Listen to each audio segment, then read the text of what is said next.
The Doctrine of Māyā in the Philosophy of the Vedanta. By Prabhu Dutt Shastri. Ph.D., M.A., M.O.L., B.T., B.Sc., 1911. Preface. The Doctrine of Māyā is the pivotal principle in the Advaita philosophy, the final pronouncement of Indian speculation on the conception of reality and appearance. During the last 30 years a good deal has been written on the Vedanta, and naturally this doctrine has also been treated of, though only in passing and by the way. That it is richly supported in the later Vedanta is already an established fact, but a number of writers seem to conclude, rather hastily, that it is not the genuine product of the early speculation of the Upanishads, but has been later added to the original Vedanta by Sankara and his followers. Some critics believe that it is imported from Buddhism and receives hardly any countenance from the Upanishads.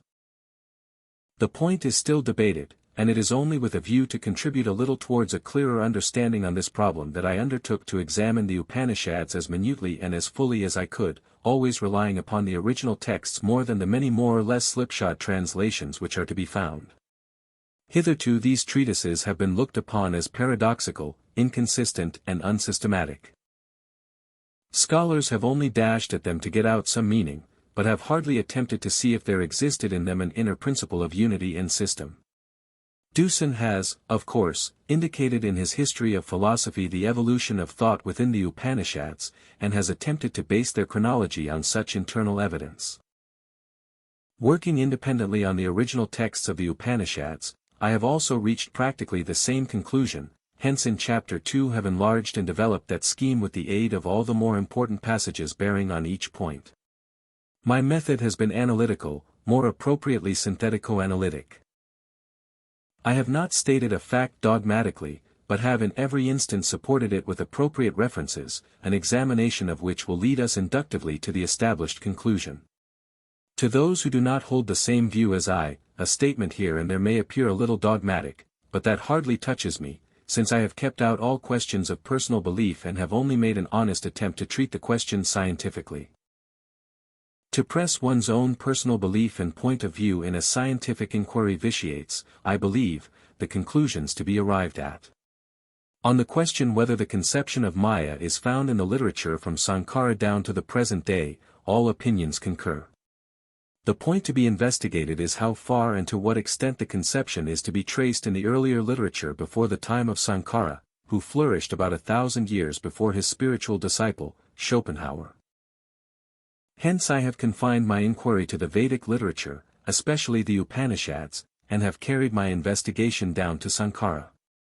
My conclusions are, 1. That the conception of Māyā is as old as some of the later books of the Rigveda where its forms are clearly noticeable, and that it gradually developed through the speculation of the Upanishads, and passing through the hands of Gadapada and Sankara was crystallized into a technical form, elaborated more and more as time went on. 2.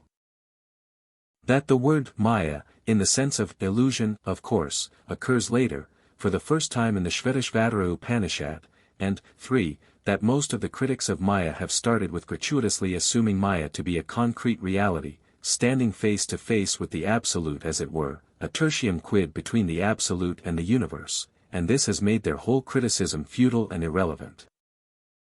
Some again have criticized it while perfectly ignoring one of its chief principles, which, expressed in modern Kantian phrase, would run, the transcendental ideality of the world does not deprive it of its empirical reality.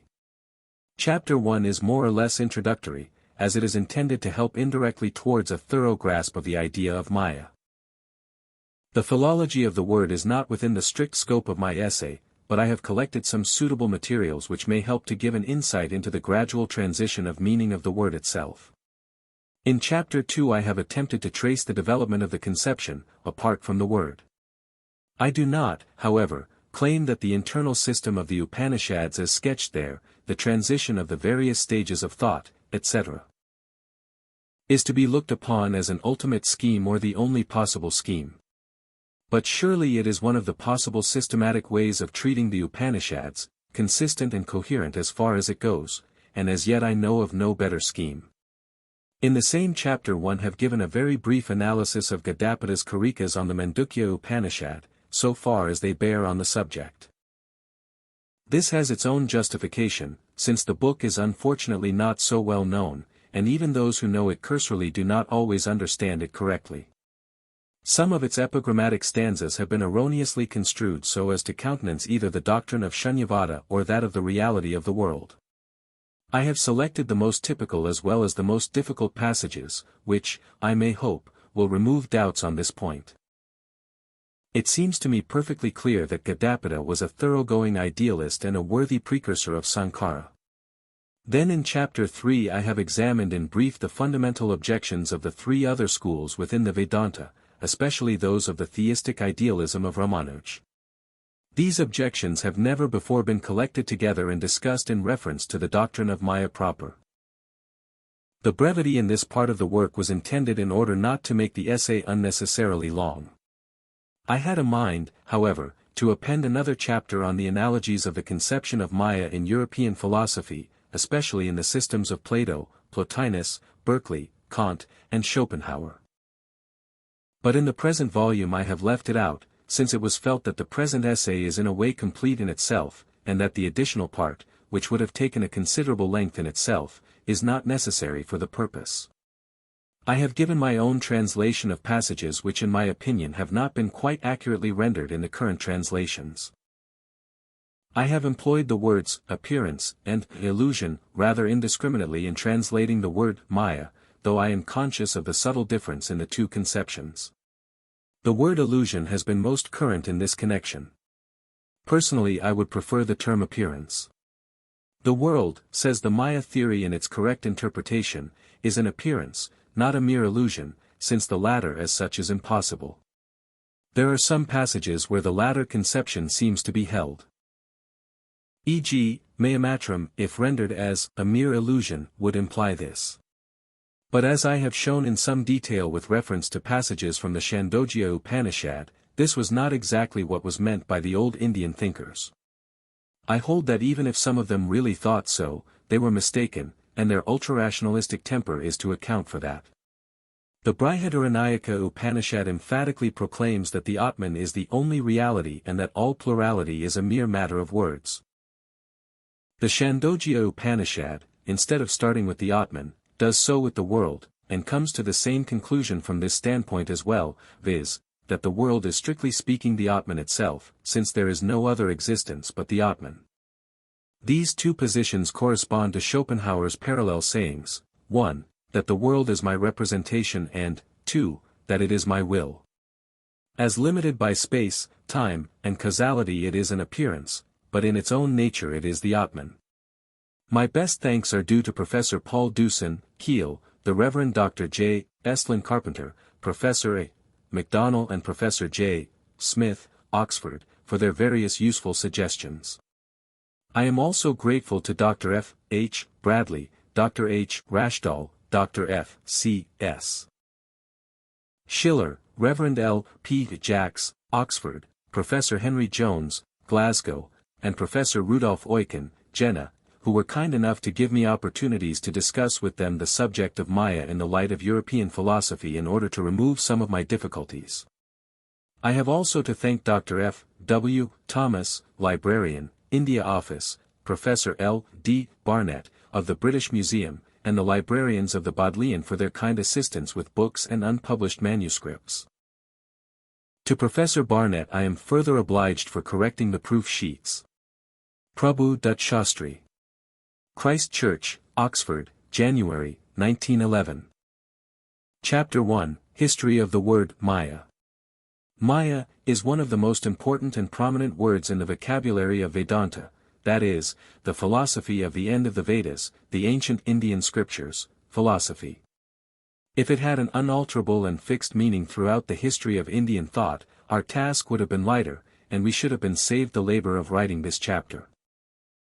But as it is, the word is very fluid, and has at different times assumed various shades of meaning. What it meant in the Vedic literature seems at first sight to be almost contradictory to its later connotation. Our present inquiry is intended to bring out the connecting links between its various meanings as they gradually passed through stages of transition. To avoid all subsequent error and confusion in understanding the conception of Māyā, it seems necessary to make clear the ground by first coming to terms with the word itself. The misconception and misuse of words is at the root of a host of fallacies, hence we believe that no small part of our task is accomplished if we are able, by means of careful philological research, to define the concept of Maya in relation to its historical development. This will furnish an insight into the doctrine of Maya itself, which has always been a crux to the student of philosophy. In treating the word we shall proceed chronologically, and trace the development of its meaning down to the time of Shankara, when it acquired a rigid and technical sense, which survives even today. Bodlink and Roth, in the St. Petersburg Dictionary, give the following different meanings of the word. Art, extraordinary capacity, miraculous power, artifice, cunning, scheme, deceit, jugglery, an artificial creation, deceptive image, illusion, deception. Now these do not help us much by their mere juxtaposition. In order to be free from the fault of false analogy and hasty word derivation, we shall proceed inductively, and we now begin to view the meanings in connection with the context in which the word occurs. Geldner assigns the following meanings to the word as it occurs in the Rig Veda, the oldest of the ancient Indian sacred hymns, and the Atharva Veda. Firstly, transformation, an assumed form, the art of transforming oneself and others, enchantment, magical power, the art of magic, the power to perform wonders, omniscience, deceit, cunning, craftiness. Secondly, illusion, deception, semblance, fiction, and thirdly, the spirit that penetrates into the hidden, fantasy. Uhlenbeck likewise takes it to mean miraculous power, deceit, and deceptive image. Grassman, after referring it to the root, ma, meaning, to think, comparable to the Sanskrit, mati, meaning, thought, and the Greek, metis, meaning, cunning intelligence, gives the equivalents, superhuman wisdom or cunning, divine art or magical image, deceptive image. Following Boatlink and Roth, Munier Williams also says that the meanings, art, wisdom, extraordinary or supernatural power, are only found in the earlier language, but when he adds that in the Rig Veda the word also means, illusion, unreality, deception, fraud, trick, sorcery, witchcraft, and magic, he is not accurate and is using these words loosely. Some shades of these are of course present in the Rig Veda, and their further development is noticed in the Atharva Veda, but to say that all these meanings are found in the Rig Veda is not correct, it is a hasty and erroneous generalization. The Nigantu, that is, one of the earliest collections of Vedic synonyms, mentions Maya as one of the 11 names of Prajna, meaning intelligence. The great commentator on the Nigantu, Yaska, brings out the same sense of intelligence while explaining several key passages from the sacred texts. We shall have occasion to see presently how far Sayana adheres to this meaning in his monumental commentary on the Rig Veda. Without citing any more lists of meanings, let us approach directly the Sanskrit literature, and the Vedas first, in order to judge the meaning correctly from usage in context. After a careful examination of all the passages where the word occurs in any of its forms in the huge bulk of the Rig Veda, we arrive at the following conclusions. First, as regards frequency of occurrence, the form most commonly met with is Maya, the nominative and accusative plural. It occurs no less than 24 times. Next in order comes Mayaya, the instrumental singular, which occurs 19 times, Mayana, the accusative plural and genitive singular of Mayin. Meaning, one who possesses Maya, occurs 15 times, Mayabi, the instrumental plural, 13 times, Mainam, the accusative singular of Mayin, 10 times, the word Maya itself 3 times, and each of the forms, Mayam, Mayi, the nominative singular of Mayin, and Mainam also occurs 3 times. Mayini is found twice, in Rig Veda 5, 48, 1, and 10, 5, 3. And Mayina, the instrumental singular of Mayin, only once, in Rig Veda 6, 63, 5. Other forms, including compounds, which occur once are Mayini, Mayavinda, Mayavan, Mayavinam, and Mayavina. Second, there are altogether 75 hymns in the Rig Veda in which the word appears in its simple or compound forms. Out of these, 35 are addressed to Indra, the king of the gods, 8 to Agni, the god of fire. 4 to the Ashvins, the divine twin horsemen, as well as to the Maruts, the storm gods, 3 to the Vishvdeva, meaning all the gods, 2 each to Varuna, the god of cosmic order, Soma, the sacred ritual drink personified as a deity, Maitra the paired deities of friendship and cosmic law, and Dayava Prithivyu, meaning heaven and earth. And 1 each to Ushas, the goddess of dawn, Sarasvati, the goddess of knowledge and speech, the Adithyas, the solar deities, Pushun, the god of journeys and nourishment, Atri, a revered sage, Nanam, meaning knowledge, personified, the Ribus, the divine craftsman, Indra the paired Indra and Varuna, Samarkau, Soma and the sun god, Mayabita, meaning the breaker of illusion, Indravishnu, Indra and Vishnu paired, Prajapati Vaishvamitra, the lord of creatures and the sage.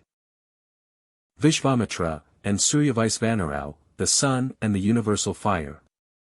Third, the word Maya is not employed in one and the same sense throughout the Rig Veda. The Indian tradition itself bears ample testimony to this fact. As a rule, following Yaska, Sayana in most cases gives the meaning prajna, that is, energy, mental power as distinguished from physical, but he is not always definite. In fact, he could not be so. It would be a gratuitous assumption on our part to expect the same word to be used in one and the same rigid sense by so many different rishis, that is, seers or sacred poets, who were by no means all contemporary. Tradition, as preserved in Sayana's commentary, tells us that the two meanings, prajna, meaning intelligence or wisdom, and kapata, meaning deceit, are the most common and sometimes run parallel. For instance, even in the very first hymn of the Rig Veda, 1:11:7, in which the word appears as Mayabhi, meaning by means of Maya, and Mainam, meaning the one possessing Maya, Sayana seems to waver between these two meanings, and leaves the reader to make his own choice. He explains Mayabhi as kapatavasese, literally, by special stratagems or artifices, but adds at the same time that it may also mean prajnabi, meaning by wondrous powers, as the scholar Griffith translates it. Wilson adopts the first meaning, by stratagems. Ludwig translates it as, through supernatural power. Rosen also renders it as, by wonders. But these are not the only meanings accepted by tradition. In Rig Veda 3:27-7, Sayana explains Mayaya, meaning, by Maya, as karmavisayabhijnana, that is, by knowledge of sacred rites. This meaning appears to us to be rather far-fetched.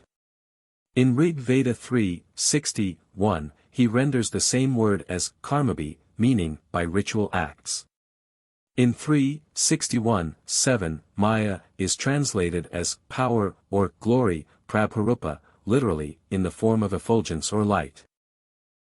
In Rig Veda 5:30-21 and 5:36, Sayana emphatically gives the meaning Shakti, meaning power. Again, keeping aside for a moment the 1st and 10th books of the Rig Veda, which are now supposed on good evidence to have been subsequently added to the original collection, we find the same want of fixity of the meaning conveyed by the term in the other books. For instance, according to Sayana's tradition, the word is used in the sense of deception in Rig Veda 2:11-10, 3:34-6, 4:16-9, 6:24, and 7:104-24, and so forth, while both the meanings, power, and deception, are taken in 5:36 simultaneously. In 5:31-7, the word is taken to mean young woman. This meaning too has its own justification and is not unconnected with the other two meanings. In what sense a woman can be called Maya is not to be discussed here, but will find its appropriate place in the sequel. The two chief meanings, therefore, which the word is assigned in the Rig Veda are power, that is, prajna, literally, knowledge, and deception, that is, kapata, or vankena, meaning fraud. The above examination of the various passages in which the word occurs has shown us that wherever it means power, the idea of mystery necessarily goes with it, that is, it does not mean any physical power, but mysterious power of the will, which we would translate into such Sanskrit expressions as Sankalpa Shakti, meaning the power of intention or will, or Ichcha Shakti, meaning the power of desire. In Rig Veda 3:53-8, for instance, Indra is spoken of as assuming many different forms, and this is not done by his physical power but simply by his wonderful and extraordinary willpower, that is, anikarapagrahana samarthya, meaning the capacity to take on many forms. He wills that he may assume such and such forms, and it is realized, hence Indra is very frequently termed Māyin, meaning the possessor of Maya, in the Vedic hymns. Certain mysterious things or results are produced by this mysterious willpower, and these results, being extraordinary by their very nature, may be said to set at naught the ordinary human understanding, which, because of its inherent limitations, is apt to be deceived by such phenomena. Hence, the idea of mystery being common to both these meanings, it is quite easy to understand the transition from the idea of mysterious willpower to that of deception. In fact, the two ideas interpenetrate each other, so much so that it seems to us rather a forced distinction to make when we speak of the transition. Still, distinctions are to be made, especially when they help us toward a clearer understanding of that which is really beyond them. We may, however, note here in passing that where Indra is spoken of as assuming various forms, it appears that the singers of the hymns and the Indians of the Vedic age in general were not unaware of a distinction between the one and the many, of the possibility of the one becoming the many, and of the latter being a deceptive creation of a mysterious power. This inference seems to us to be reasonable and valid. The fact is very important, as we shall have the opportunity to speak more of it later. Here we cannot do anything more than simply mention it, since we are now concerned only with the meanings of the word so far as it can be determined by a collation of ancient texts in a more or less chronological order. Now, the word does not occur so often in the Yajur Veda, the Veda of sacrificial formulas, and the Sama Veda, the Veda of melodies. This cannot surprise us in any way. These two Vedas contain mostly the hymns of the Rig Veda, which are adapted and arranged to suit their particular functions, as well as some new hymns. In the Yajur Veda all ideas are subservient to sacrifice, yajna, and its various elaborate ceremonies, while in the Sama Veda, chanting or singing the hymns is the chief function. The Rig Veda is the chief source of these two Vedas, which along with it form what is known as Trayvidya, meaning triple knowledge. The comparative absence of the word Maya from the Yajur Veda and the Sama Veda does not affect our examination, as the Rig Veda can be safely taken as an index to the ideas and views of the ancient Indians of that age. It was not very long before these two Vedas sprang into existence, to be ranked with the Rig Veda as to their importance and authority in the tradition of the Aryans. In fact, these three Vedas seem to have been brought into existence almost simultaneously, though it must be admitted that it took a considerably long interval of time to give them the shape in which they are found at present, that is, as a complete set of books. The Atharva Veda was added to the triple knowledge much later. The fact has been amply proved by a critical examination of both external and internal evidence. It is not for us to enter into the question here. The Atharva Veda represents a different state of civilization of society from that described in the Rig Veda. And we are satisfied to note that the word Maya is not missing from it. Altogether the word occurs in 10 books only, in 16 hymns, and 20 times in all. The basic form Maya occurs only once. The instrumental singular Mayaya, meaning by means of Maya, occurs most frequently, namely 8 times. Mayana, meaning of the one possessing Maya, occurs 3 times, and Mayam and Maya twice each. Other forms which occur only once are May, Mayaya, Mayabi, and Mayi. From the very nature of the contents of the Atharva Veda, it is easy to judge the meaning of the word Maya as used in it. Here the mysterious or magical element of the power spoken of in the Rig Veda is more emphasized, and there hardly seems any scope for doubting the meaning. It means magic throughout, and is even translated as illusion, the great controversial word in our subject, by the scholar Whitney. The two passages in which it is rendered so are found in the well-known mystic hymn extolling the Viraj, the cosmic form of the universe, for example in Atharva Veda 10:22, the Asuras, that is, the demonic forces, called to her, O illusion, that is, Maya, come. It may also be stated, by the way, that several passages in the Atharva Veda are taken directly from the Rig Veda. Now we have seen so far that Māyā in the Rig Veda means a wondrous or supernatural power, an extraordinary skill, and that the supernatural element is more strongly emphasized in the Atharva Veda, where it means magic and hence illusion. With regard to the word occurring in the Brahmanas, that is, the ancient prose commentaries on the Vedic hymns, it would be useless for us to enter into details here. The truly philosophical treatises, which are of fundamental importance for our purpose, are the final portions of the Brahmanas, called the Upanishads, meaning sitting down near, that is, receiving secret teaching from a master. But before we take up the Upanishads proper, we may quote a few references from the Brahmanas too, by way of the Sthailipalakanyaya, that is, the maxim of the cooking pot and the boiling rice. By finding one grain well cooked we infer the same with regard to all the others, so the conditions of the whole class may be inferred from that of a part, if the whole is made up of homogeneous and similar parts. The Vajrasana Samhita, one of the recensions of the Yajur Veda, contains the forms Māyā, Mayam, Mayaya, and Mayayam, and the commentator Mahithura gives the words prajna, meaning intelligence, and buddhi, meaning intellect or discernment, as synonyms of Māyā. The Aitareya Brahmana has Mayaya, Mayam, Mayavant, meaning possessing Maya, and Mayavadara, meaning possessing more Maya, where the word clearly means supernatural or magical skill. The form Mayaya also occurs in the Taittiriya Brahmana, where, as Sayana also adds, it means, by divine power. Further, the Shatapatha Brahmana, one of the most important Brahmana texts, too contains the forms Mayam, May, and Mayavant, where the word means supernatural power. The Pankavamsati Brahmana also has the word Mayaya, in the same sense. Mayavant, as an adjective is seen in the Aitareya Brahmana and in the Shatapatha Brahmana. These typical examples are more than sufficient for our purpose, and we now hasten to quote references from the Upanishads and from the Bhagavad Gita, meaning, the Song of God, which may be termed the final Upanishad, or the kernel of all the Upanishads. The Brihadaranyaka Upanishad, the oldest as well as the most important in many ways, contains the word Mayabhi, meaning, by the powers of Maya. The Prashna Upanishad, meaning, the Upanishad of questions, has the word Maya, where it is spoken of as a defect along with Jaimam, meaning moral crookedness, and Anradam, meaning telling a lie. It is itself Mithyakurupadosha, meaning the defect of hypocrisy or false conduct.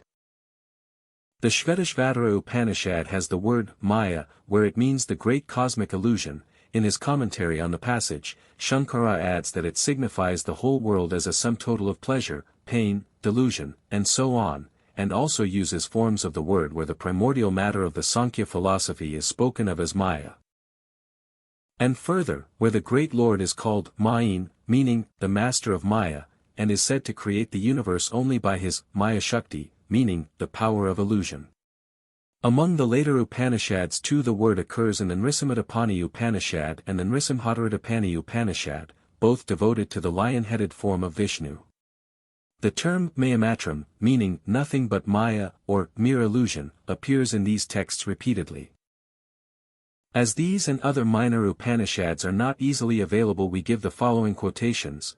All of these passages describe Maya as the power that envelopes all things, as the force that makes the soul behave as if deluded, and as the principle through which the entire apparent world, the waking state, the dreaming state, and deep sleep, is declared to be nothing but illusion.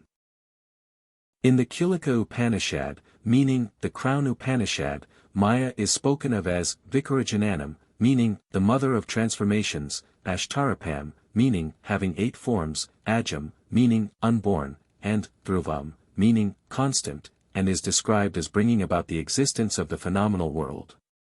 The Sarvapanisatsara, meaning the essence of all the Upanishads, inquires into the meanings of 4 fundamental terms: the individual self, the supreme self, the self, and Maya, and answers that Maya is beginningless, that it is found in both valid and invalid means of knowledge, that it is neither existent nor non-existent nor both, and that when one attempts to describe it, it eludes description, yet when one does not attempt to describe it, it seems to be there, and so it is said to be Lakshana Sunya, meaning devoid of defining characteristics.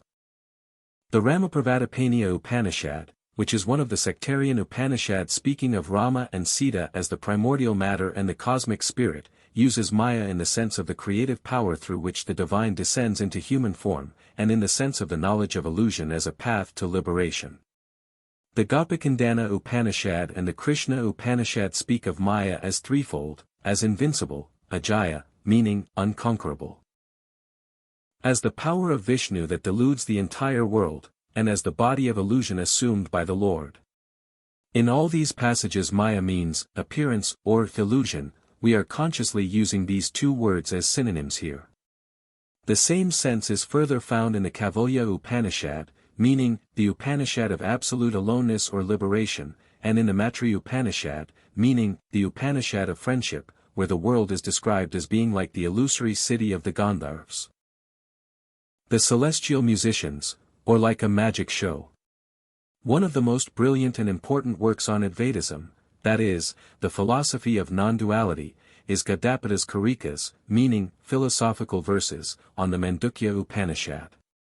These are divided into four parts: firstly, Agama, meaning tradition or scripture; secondly, Vaitathya, meaning unreality; thirdly, Advaita, meaning non-duality; and fourthly, Alatasanti, meaning the quenching of the firebrand. Each of these is regarded as a separate Upanishad. Of the subject matter of this important work we shall have occasion to speak in Chapter 2. But here we may only point out that the word Maya is here also used in the same sense of appearance or illusion. In one passage, however, it means supernatural power. The Karikas contain 16 passages altogether in which the word Maya occurs. The world is likened to a world of dreams and to illusion, both of which are false. The cosmic illusion under the influence of which the individual feels as if asleep is spoken of as beginningless. The duality, that is, the multiplicity of which the world is composed, is declared to be mere illusion, mayamatram idam dvaitam advaitam paramarthata, meaning this duality is nothing but Maya, non-duality is the ultimate truth. In one passage Maya is said to be the Lord's own wondrous power, svamaya, meaning, by his own Maya. Here the sense of such a supernatural power is maintained. But as will be shown presently, the two ideas are closely allied to each other. The sense of illusion is a natural development of the idea of such a power. Maya is spoken of as the Lord's great illusion by which he himself deludes. The waking world is said to have no more substantiality than a dreaming world or a fata morgana, a mirage. The so-called objective existences in this world are declared false and mere creations of the Atman's Maya, that is, of the soul's own avidya, meaning ignorance. The differences and the plurality are said to be due to mere illusion. It is further discussed how the world is created not from non-being but from being, not, in reality, but, as it were. The empirical existence of the world is granted, like the one granted to an illusory elephant produced by a conjurer. Maya is said to have no real existence at all. The creation and destruction of worldly objects is described as Maya, an appearance seeming true only in the realm of appearance. The seeming duality is spoken of as mere vijnanamaya, meaning made of consciousness alone, and the waking and dreaming states are compared in this regard. The same sense is observed in the great epic, the Mahabharata, meaning the great tale of the Bharata dynasty, in several passages where Maya appears as a conjuring power, as the power of delusion, and as a term for a celestial woman or nymph. Now we come to the Bhagavad Gita, which is the finest gem in our New Testament of the Upanishads, and which contains the essentials of all our philosophy. In verse 4-6, the word Atmamaya is used, meaning by the Maya of the self or by his own willpower. Here it means willpower. In verse 7-14, we read, Devi hi isha guname mama maya duratyaya, mam evayi prapadiant mayam etam tarantai te, meaning, this divine Maya of mine, made of the three qualities, called gunas, that is, the fundamental strands of nature, is hard to overcome, but those who take refuge in me alone cross beyond this Maya. Here it means, illusion, which, being dependent on God, is spoken of as divine. In verse 7:15, the word Māyā is used, meaning those whose wisdom has been carried away by Maya, here too the same sense of illusion. In verse 18:61, Yantraradhani Mayaya, meaning mounted on a machine by Maya, describes how all beings are made to revolve as if mounted on a mechanism by the power of illusion. Here too it means the great, elusive power. Now let us turn to the system of the Vedanta, properly so called, as one of the 6 systems or schools of Indian philosophy. The sutras, that is, aphorisms or condensed formulas, which constitute this system are called the Brahma Sutras or the Vedanta Sutras, and are 555 in number. The word Maya, however, occurs only in one of these, 3:2-3, which runs Mayamatram tu karts nina anabhyvyaktis varapat, meaning, it is nothing but Maya in its entirety, because its true nature is not fully manifest, where, speaking of the nature of a dream, the dream world is pronounced to be mere illusion. The scholar Max Muller seems to be incorrect when he says that the word need not mean more than a dream. In that case the sutra would mean that the dream world is a dream, which hardly makes sense. Doubtless the word means illusion here, as it is quite in keeping with the spirit of the preceding 2 sutras, which also bear on the same subject of the unreality of the dream world. The most important, authoritative, and popular, as well as the oldest commentary on the Vedanta Sutras is the one by Shankara, called the Dashararaka Bhashya, meaning, the commentary on the embodied self. This commentary has been so much respected that it forms a part and parcel of the technical system of the Vedanta together with the sutras. Of the intrinsic merit of Shankara's commentary, or of its relation to the Brahma Sutras, we shall have occasion to speak later on. Suffice it to say here that the term Maya is found in the commentary 15 times, and it invariably has the sense of illusion.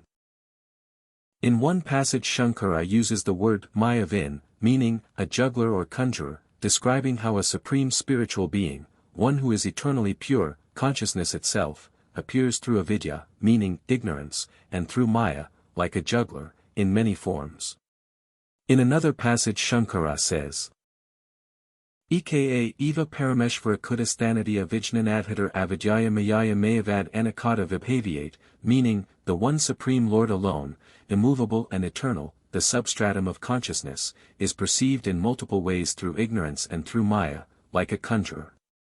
Further passages describe Maya as a mahasashupti, meaning, a great deep sleep, in which the world is immersed, as that which is avyakta, meaning, unmanifest, as the force by which a conjurer spreads out the world.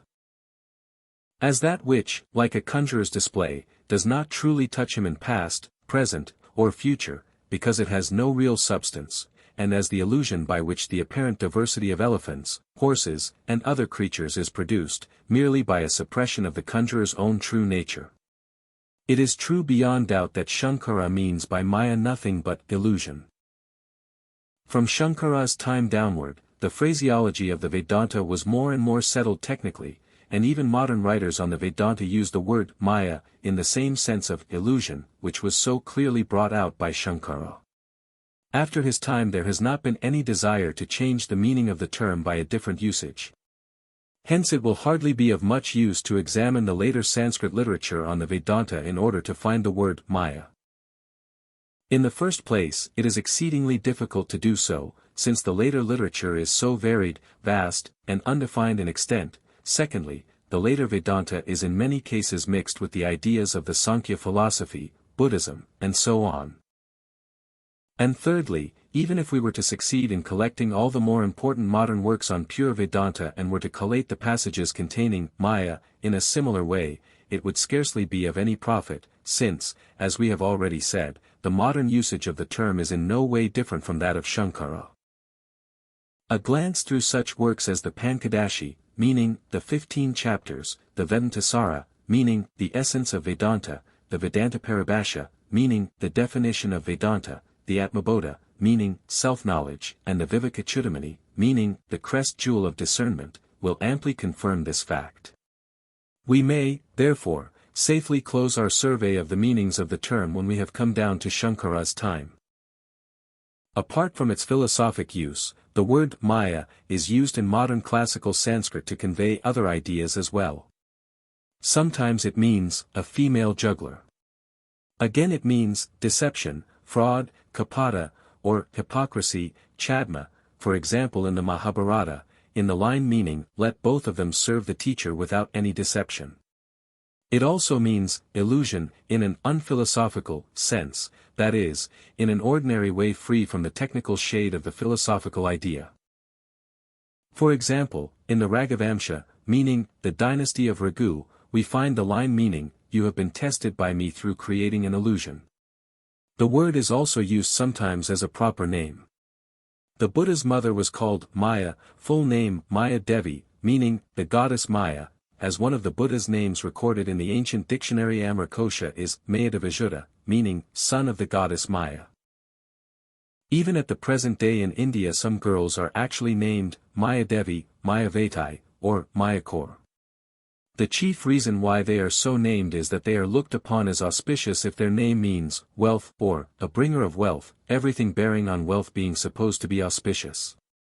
In India almost all names mean something definite, most of them are derived from the designations of some gods or goddesses. It is supposed that if a girl is named Maya, she will ever be abounding in riches. This idea of riches leads us to the next meaning of the word, which is the goddess of wealth, called Lakshmi.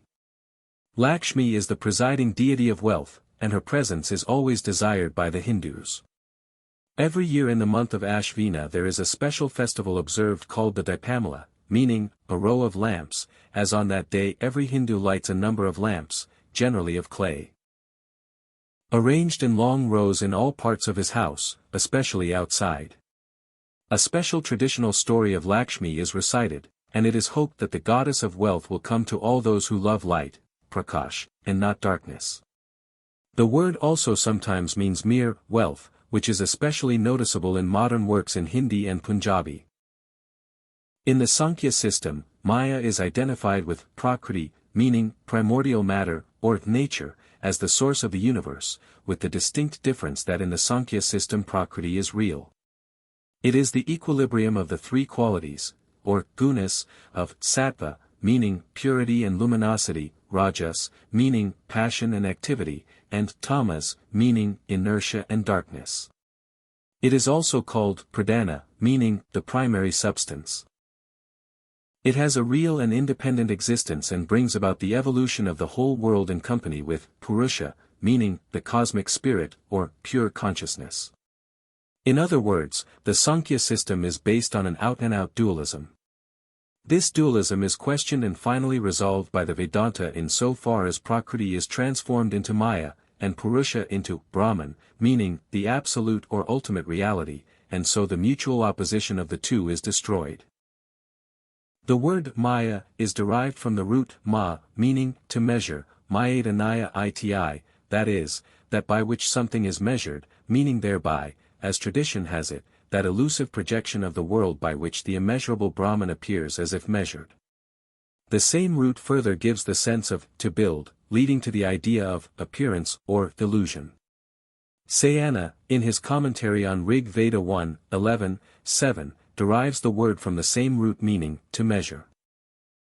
Further on, while explaining the instrumental form Māyā in Rig Veda 3:27-7, he derives it from the root ma, meaning to know or to measure, adding that Maya signifies either the knowledge of the object of the ritual, or the means by which the ritual is measured, that is, understood or performed.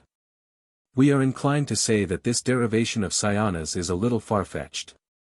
Another, rather fanciful derivation, giving the meaning correctly nonetheless, is Maya equals ma plus ya, that is, that which is not, meaning, that which truly is not, but still appears to be. This, however, is merely an interesting derivation without any principles of etymology.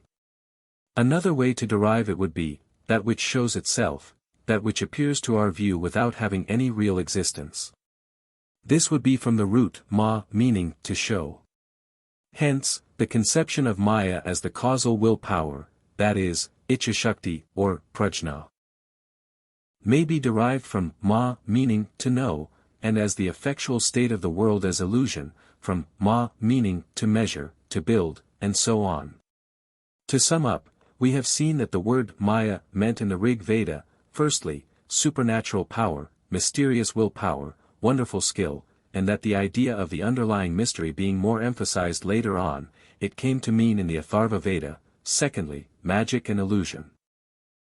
And further, we saw that in the Brahmanas and the Upanishads also it meant, thirdly, illusion, and that this meaning was more and more fixed subsequently, till in the time of Shankara it was established beyond doubt.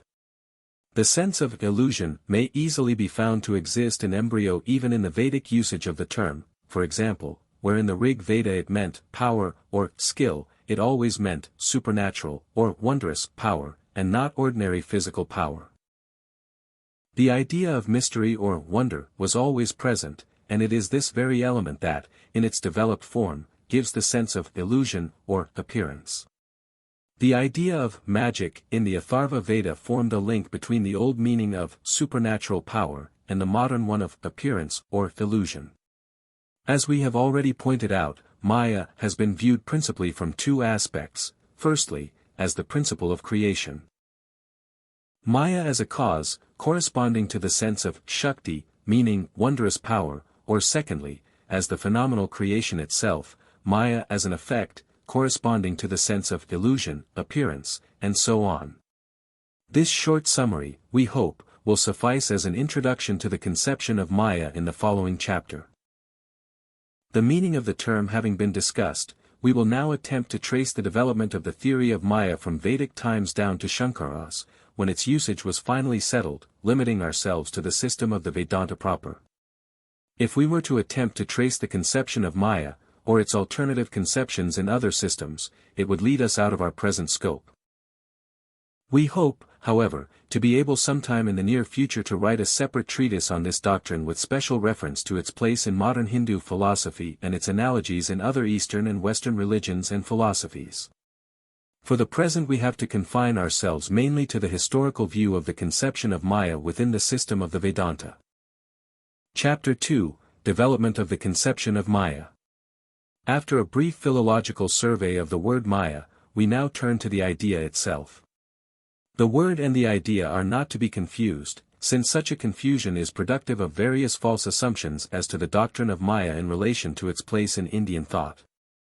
There are not a few who boldly allege that the doctrine is distinctively of a late origin and growth, an afterthought or a subsequent suggestion of some of the later Vedantins. That is, followers of the Vedanta philosophy, of a purely idealistic temperament. The idea of Māyā, they pretend, is wholly wanting in the earlier philosophical treatises of the Hindus, namely the Upanishads and so on. Without anticipating any discussion on this point, we may only state that such thinkers seem to us to be entirely mistaken.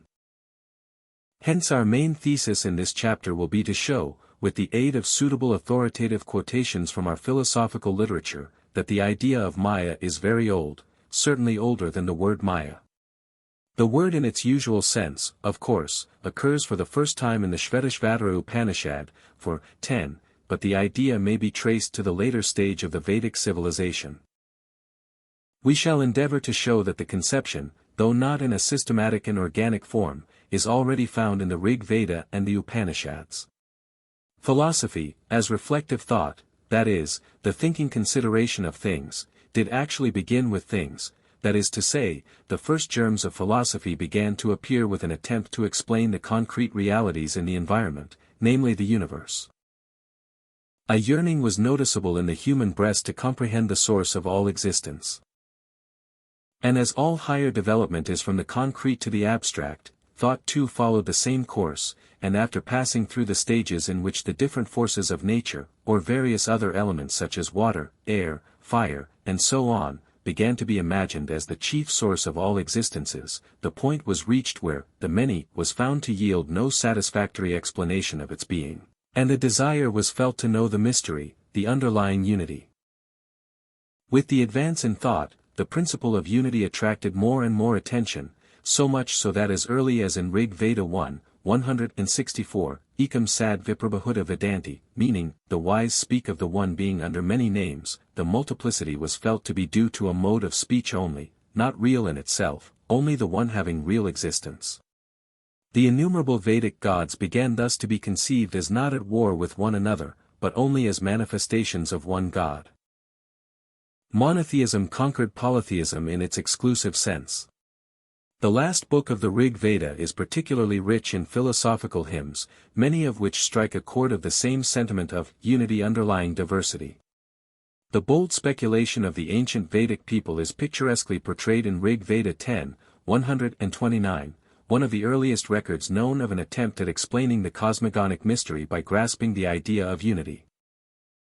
It is one of the most sublime and exalted hymns in the Rig Veda, both from the philosophical and the literary standpoints, and is a true index to the early mystic thought of the Hindus. To a somewhat prejudiced mind it may appear as a mere conglomeration of contradictions and a piece of abstract sophistry. But it is one of the finest songs that any literature may be proud of. Deussen describes it as the most remarkable monument of the oldest philosophy, and has translated it into German. As the hymn is very important for our purpose, we give our own translation as follows. Rig Veda 10:129. Then was neither being nor non-being, no realm of air, no sky beyond, what enveloped all? Where? In whose care? Were waters there, the deep abyss? 'Twas neither death nor life immortal, no night was there, no day's appearance, the one in its spontaneity did airless breathe, beyond it naught was in existence. Darkness was there. At first by darkness covered, the world was ocean without distinction, but a pregnant germ lay hidden in shell, the one engendered by force of heat. Within it at first arose desire, which was the primal seed of mind, the root of being and non-being, sages searching by wisdom in the heart discovered. When like a ray their being they spread, what was below? What was above? Seed-bearers were there, great powers too, spontaneity beneath and effort above. Who knows, in sooth? Who here can tell? Whence it became? Whence this creation? The gods came later than its creation, so who can tell whence all this arose? From whom arose this whole creation, whether he produced it or not he, who in highest heaven surveys it, he knows it well, or even not he. This marks the beginnings of philosophical thought in India.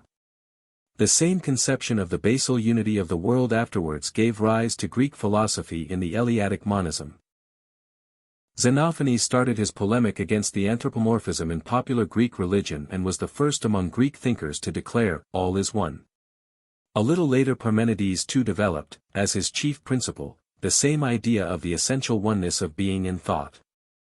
We point out this fact simply to show that it was quite natural and legitimate that the Vedic poets should begin their philosophical speculation with their yearning to comprehend the underlying unity of the world.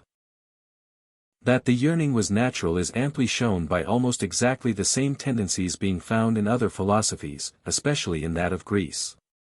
As in Greece, so in India, philosophy was born as the child of wonder.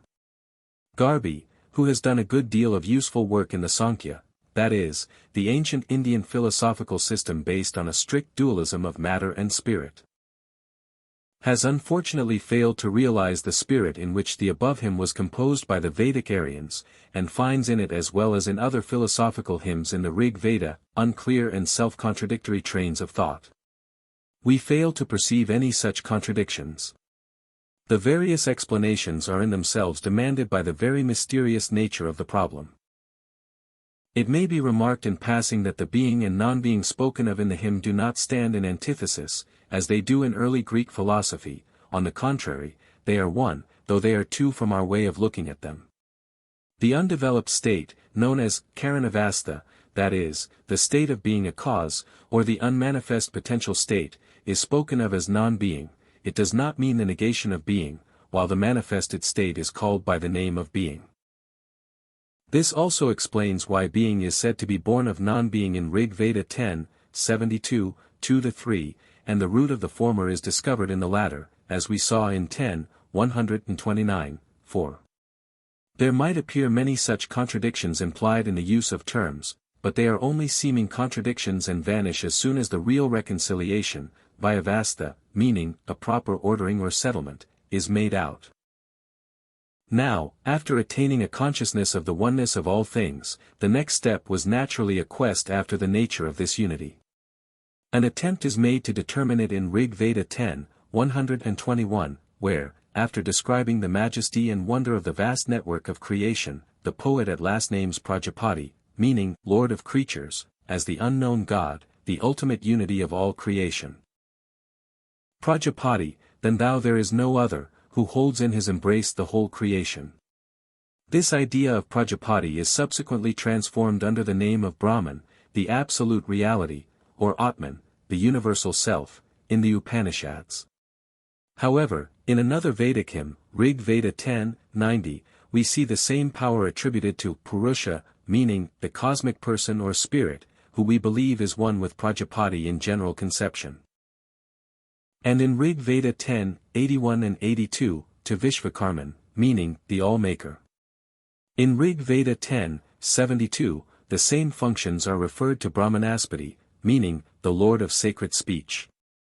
Brahmanaspati like a smith together forged this universe, when gods existed not as yet, then being from non-being did arise. Later on, Prajapati is identified with the creating word, the Greek logos. In Rig Veda 10:125, and with the sacrifice and the year as principles of the world in Rig Veda 10:190. We here insert the former in our own translation, as it is one of the typical hymns of the Rig Veda's speculation and is important for our purpose. Rig Veda 10:125. The goddess Vak, that is, the goddess of sacred speech. I wander with the Rudras and the Vasus, with the Adithyas and the Vishvdevas.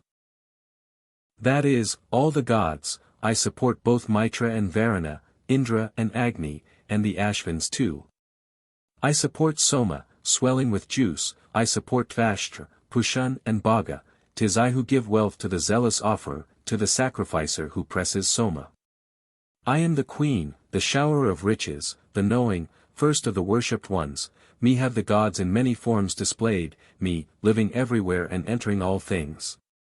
Through me he eats food, who sees, who breathes, who hears what's spoken. Not knowing me they stay by me. Hear thou of fame, I tell thee what's not easy to know. It is I myself who declare this truth, agreeable to gods and men alike, I make him powerful, whom I love, him a Brahmin, that is, a priest and scholar, a seer, a sage. It's I who bend the bow for Rudra, that his arrow may strike the foe of the sacred order, it's I who fight for my people's sake, it's I who have entered both heaven and earth. I create the Father, that is, Jyaush, the sky god. First on the world's summit, my birthplace is in the waters, in the ocean, then I into all things existing enter, and touch yonder heaven with my body. It's I who blow forth like the wind, spreading into being all that exists, beyond the sky, beyond this earth, so great have I by my glory become. The unity of existence could not be more simply and emphatically pronounced than in these hymns. When the goddess Vak says in stanza 3, me have the gods in many forms displayed, me, living everywhere and entering all things, she repeats the same thought we have already referred to, which again is expressed by the seer Durgadamas while praising Agni, the fire god, of the one existence. The sages speak in diverse ways, Rig Veda 1:164. And the same thought was later on brought out by Yaska, who lived about the 5th century before the Common Era. The one Atman is sung in many ways, Nirukta 7:5.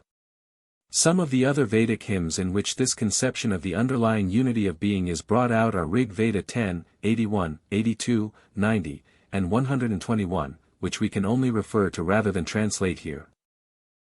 All this clearly shows that this idea of unity is as old as the Vedic civilization, and that the ancient Indian seers were quite aware of the oneness of being and gave a poetic expression to the same thought in many beautiful strains. It is needless to multiply instances from the other 3 Vedas, since the Rig Veda is the chief source of these and is in itself the oldest and most important one. Most of the hymns of the other Vedas are bodily transferred from the Rig Veda and arranged in different ways to meet the spirit and requirements of each. We may, however, note in passing that the same idea of the unity of being is discovered in the following stanzas from the Atharva Veda. Aditi is heaven, Aditi atmosphere, Aditi mother, she father, she son, all the gods are Aditi, the five races, Aditi is what is born, Aditi what is to be born. Atharva Veda 7, 6, 1. Whoever know the Brahman in man, they know the most exalted one, whoever know the most exalted one, and whoever know Prajapati, whoever know the chief Brahman, they know also accordingly the Skamba, that is, the cosmic pillar or framework of the universe. The great being, Yiksha, that is, a mysterious cosmic entity, is absorbed in ascetic fervor in the midst of the world, on the surface of the waters. In it are set whatever gods there are, as the branches of a tree around the trunk. Atharva Veda 10, 7, 17 and 38. What moves, flies and stands, breathing, not breathing and winking, that universal form sustains the earth, that combined becomes one only. Atharva Veda 10, 8, 11. Prajapati goes about within the womb, unseen, yet is manifestly born.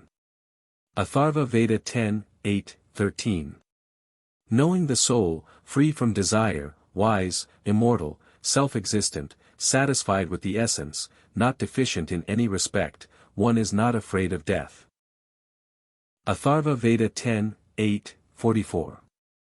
They call him Indra, Mitra, Varuna, Agni, likewise he is the heavenly winged eagle. What is one the sages name variously, they call him Agni, Yama, Matarishvan. Atharva Veda 9, 10, 28.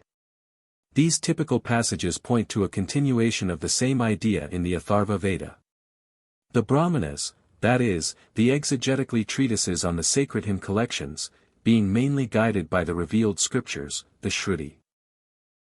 Meaning, that which is heard, the directly revealed sacred canon, and starting with the object of making explicit what is implicitly implied in the sacred hymns, may naturally be supposed not to swerve from the general spirit of the latter. What is already explicit in the hymns is sometimes only emphasized in these treatises. The transition from the earlier thought of the hymn collections to that of the Brahmanas may be noticed, for instance, in Rig Veda 10, 81, where the question is asked, which was the tree, which was the wood, of which they hewed the earth and heaven. This question is repeated in the text of the Taittiriya Brahmana, and is followed by the answer, Brahman was the tree, the wood from which they hewed the earth and heaven. The conception of Prajapati and of Purusha is also developed in the Vajrasana Samhita and the Taittiriya Brahmana. The simple note of unity is also sounded, for instance, in the Shatapatha Brahmana, for 2, 2, 1, Sarvam Hi I am Atma, meaning, this soul is everything. We are, however, mainly concerned with the Upanishads, which are as a rule the final portions of the Brahmanas.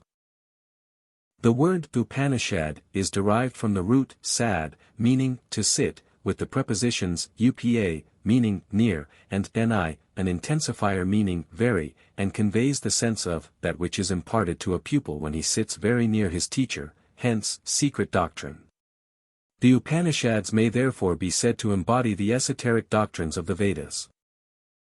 They mostly contain philosophical expositions, elucidations, and discussions on some Vedic passages, and by themselves form a more or less complete and comprehensive philosophical system, which is the kernel of the whole of the later philosophy. Their idealism is the groundstone of the later Vedanta. They are canonical, and quotations from them are held by tradition to be ever complete and self-sufficient, requiring no further support. They are final authorities. The general trend of their thought is towards a thoroughgoing monism, that is, the view that all reality is ultimately one, which in its germinal form existed even in the Vedas, as we have shown above. Their fundamental formula may be expressed in a well-known two-line verse.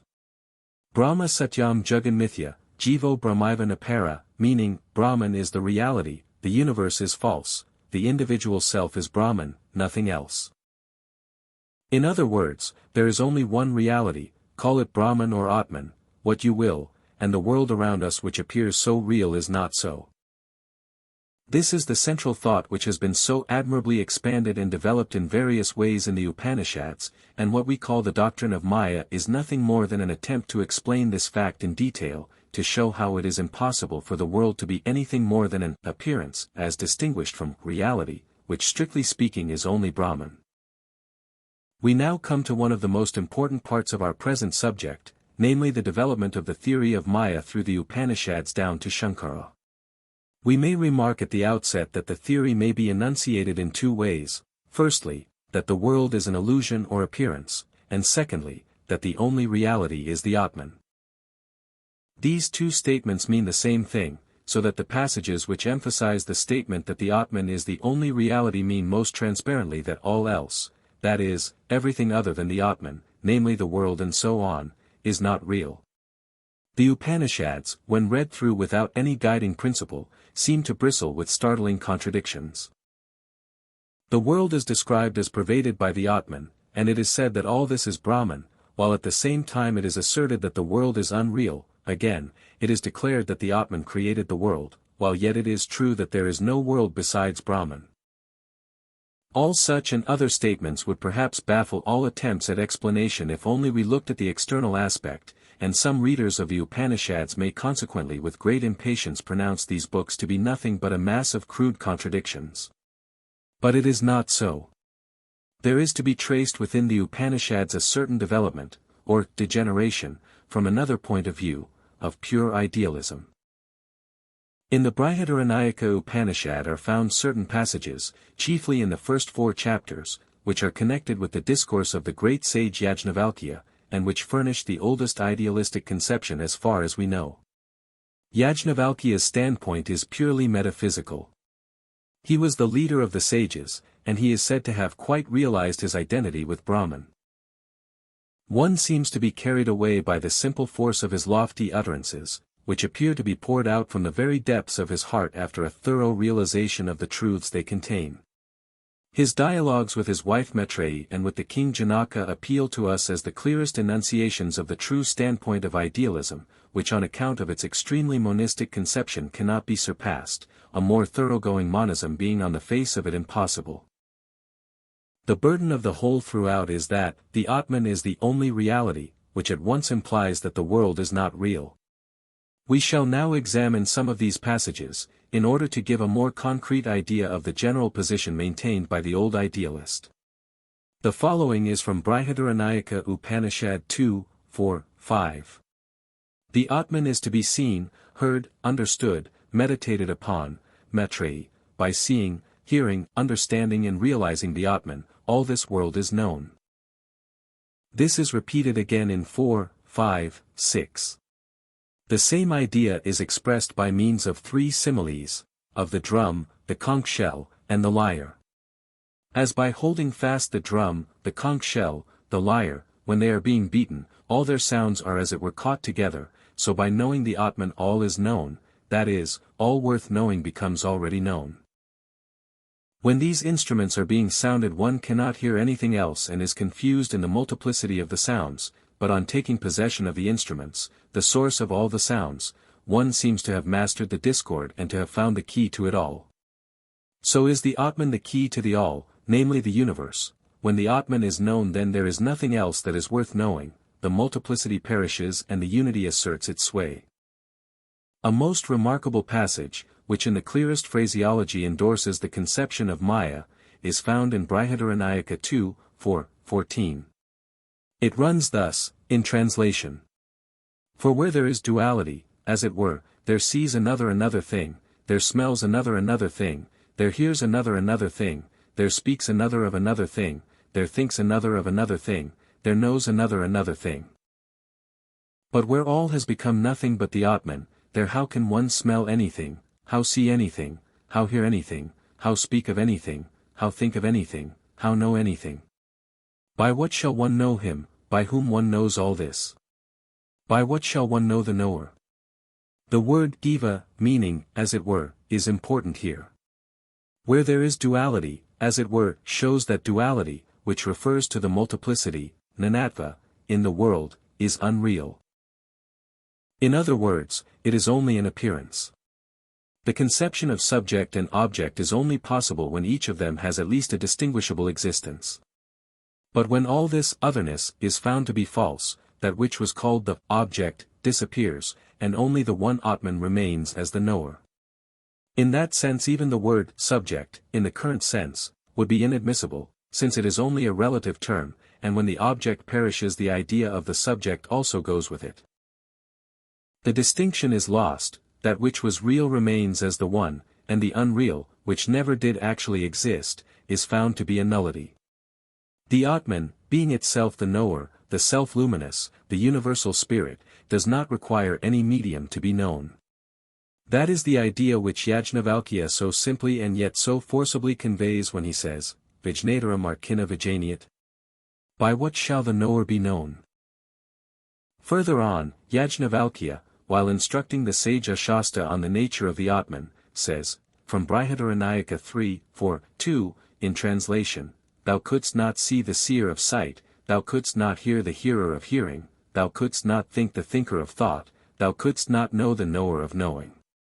This thy Atman is within every being, all else is full of sorrow.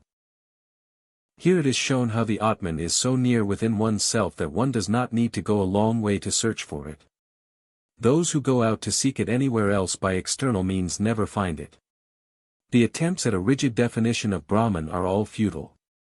This thought is like that of a popular tale so well known in India. A man had his little child on his shoulder and was strolling about in the street. All of a sudden, forgetting that he had the child with him, he began to proclaim in a loud voice throughout the city, I have lost my child, who has seen it, kindly let me know. At last a passer-by, observing his gross error, gave him a smart slap in the face and turned his eyes upward, when to his utter surprise he found that the lost child was still on him. So exactly is the Atman always in us. In fact we are never justified in saying, in us, as truly speaking, it is ourself, not, it is in us, the latter would imply that we are different from the Atman. The sage here declares, therefore, that this Atman is the subject of all knowledge, hence unknowable. The categories of all knowledge break down when stretched with a view to their application to the Atman. And as to all else, which is, the other, the sage says, Atto enyat artam, meaning, all else is full of sorrow. This phrase is repeated again in 3:5:1, in a dialogue with Kehola. This, other than the self, that is, the so-called world, is again denied its reality in 3:8-11, where Yajnavalkya is instructing the philosopher Gargi in the mysterious lore of Brahman. In Brihadaranyaka 4:4, the simile of a goldsmith is employed. As he, by taking a bit of gold, molds it into various newer and more beautiful forms, so the Atman is supposed to create through avidya, meaning ignorance or nescience, various forms, such as the departed ancestors, Pitris, the celestial musicians, Gandharvas, the gods, Prajapati, and Brahma. Here all the variety of forms is spoken of as avidya, hence unreal. Another remarkable passage that lends decisive support to this pure idealism occurs in Brihadaranyaka 4:19, in translation. It is to be perceived by the mind alone, there is here no multiplicity whatever. Who sees here as it were, many, passes from death to death. That multiplicity, the characteristic of the universe, is false. This is the high-sounding note here, and it is still further emphasized by saying that he who sees as it were a plurality actually existing is never saved, but is over and over subject to the pangs of birth and death in this samsara, meaning the cycle of worldly existence and repeated rebirth. The conception of Maya exhibits itself in such passages clearly. Here too, attention may specially be drawn to the word jiva, as it were, which implies that the multiplicity is only an appearance. Truly speaking, this, as it were, should be supplied in almost all passages where the Upanishads speak of the other. It would be quite in keeping with the spirit of true idealism. This exactly is the highest and truest standpoint of the Upanishads. When they deny in such clear and distinct terms the existence of the many, it means that they refuse to concede any reality to the world from that standpoint, the idea of the world being meaningless without all this nana, meaning multiplicity. Abstract, the many, and you bring the world to a 0 point, nothing remains behind, all vanishes. All the words which we use in our everyday life to express the various distinctions among objects, or the many, are mere abuses of our speech, since they are ill-spent or wasted, the many having no existence at all. Only the one exists, and when that is known all else is known, and the use of words breaks down. This idea is expressed in Brihadaranyaka 4:21, in translation, knowing him alone let the wise person form his understanding, prajna. Let him not meditate on many words, for that is simply the fatigue of speech, vak. This in brief is the spirit of Yajnavalkya's idealism. It may conveniently be viewed in three aspects. Firstly, the Atman is the only reality, secondly, the Atman is the subject of knowledge in us, and thirdly, therefore, the Atman is itself unknowable. It may be pointed out that there is no contradiction, as many have been led to suppose, in the statements, the Atman is unknowable, and, by knowing the Atman all is known, or, the Atman alone is to be known. The word knowledge is used in two different aspects. The Atman is unknowable, when by knowledge is meant a synthesis of the subject and object, or when it is supposed that speech is able to describe the self. The knower, the self, can know the known or the objects, but how can the knower be known? The truth of the idea is not very difficult to grasp if one just reflects seriously for a moment. If all things are known only through the I, by what can the I itself be known? The fact of this self-consciousness is ultimate in itself. Hence in this sense the knower cannot be known, while at the same time no knowledge could be more sure than that of the knower, the self. Here knowledge is used in a higher and different sense, namely self-realization or direct experience, anubhava. Even the greatest skeptic could not reasonably deny the existence of the I, and a higher knowledge of this self means the realization of the falsity of the not-self and of the oneness of the Atman. The seeming paradox therefore disappears on a little deeper understanding. Now this oldest, simplest, and most thoroughgoing idealism is found chiefly in the Brihadaranyaka Upanishad, as shown above, but it is not totally displaced by later doctrines, and so appears scattered here and there among the others in the chief Upanishads as well. The doctrine of the sole reality of the Atman, and hence of the falsity of the world, the many, has never been totally given up later on. Certainly it has been gradually obscured, though at the same time shining through by its inherent light, by the huge mass of more realistic or anti-idealistic notions. Turning to the Chandogya Upanishad, we at once meet with the famous dialogue between Aruni and his son Shvetaketu. The son, having studied all the Vedas for 12 years with his teacher, returned to his father a swollen-headed young scholar. The father tested his knowledge by asking him if he knew anything about that by which all that is unheard becomes heard and the unknown becomes the known. The son, failing to answer, requests his father to explain this knowledge to him, and the sage Aruni teaches Shvetaketu by the following concrete example, from Chandogya Upanishad 6:1-4, in translation. As, O good one, by the knowledge of one ball of earth everything of the nature of earth is known. The change or modification is an extension of words, a mere name, only the earth is true. Here it is said that by knowing the one the all is known. As all the forms into which clay is molded are known by knowing clay, so the manifold world is known by knowing the one Atman, since all reality is the Atman and the non-Atman does not really exist. The many forms are merely the beginning of speech, vakarambanam, only a mere name, namadhyam, without reality. The plurality is all a mere name, hence unreal. Some critics of the Vedanta discover in this passage a corroboration of the theory of Parinamavada, meaning the theory of real transformation, according to which the world is a genuine evolution or transformation of Brahman, much as curd is a real transformation of milk. They contend that as the various things of earth, such as jars, pots, and so on, are transformations of the earth and not creations of the imagination, so the world is a development of a subtle reality.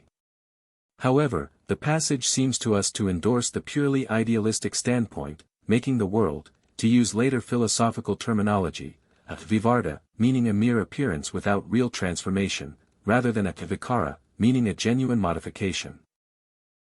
The vivarta of a substance is simply its appearance, which in no way implies any alteration in the thing itself, while a vikara is the transformation of the substance itself. To take a well-known example, milk is substantially transformed into curd. One cannot discover any milk when it has changed into curd. But a jar of earth, even after becoming a jar, does not cease to be earth, it is earth inside and out.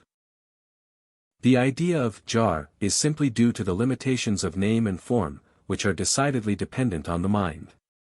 Similarly, when a rope is mistaken for a snake in the dark, the rope has not been transformed into a snake.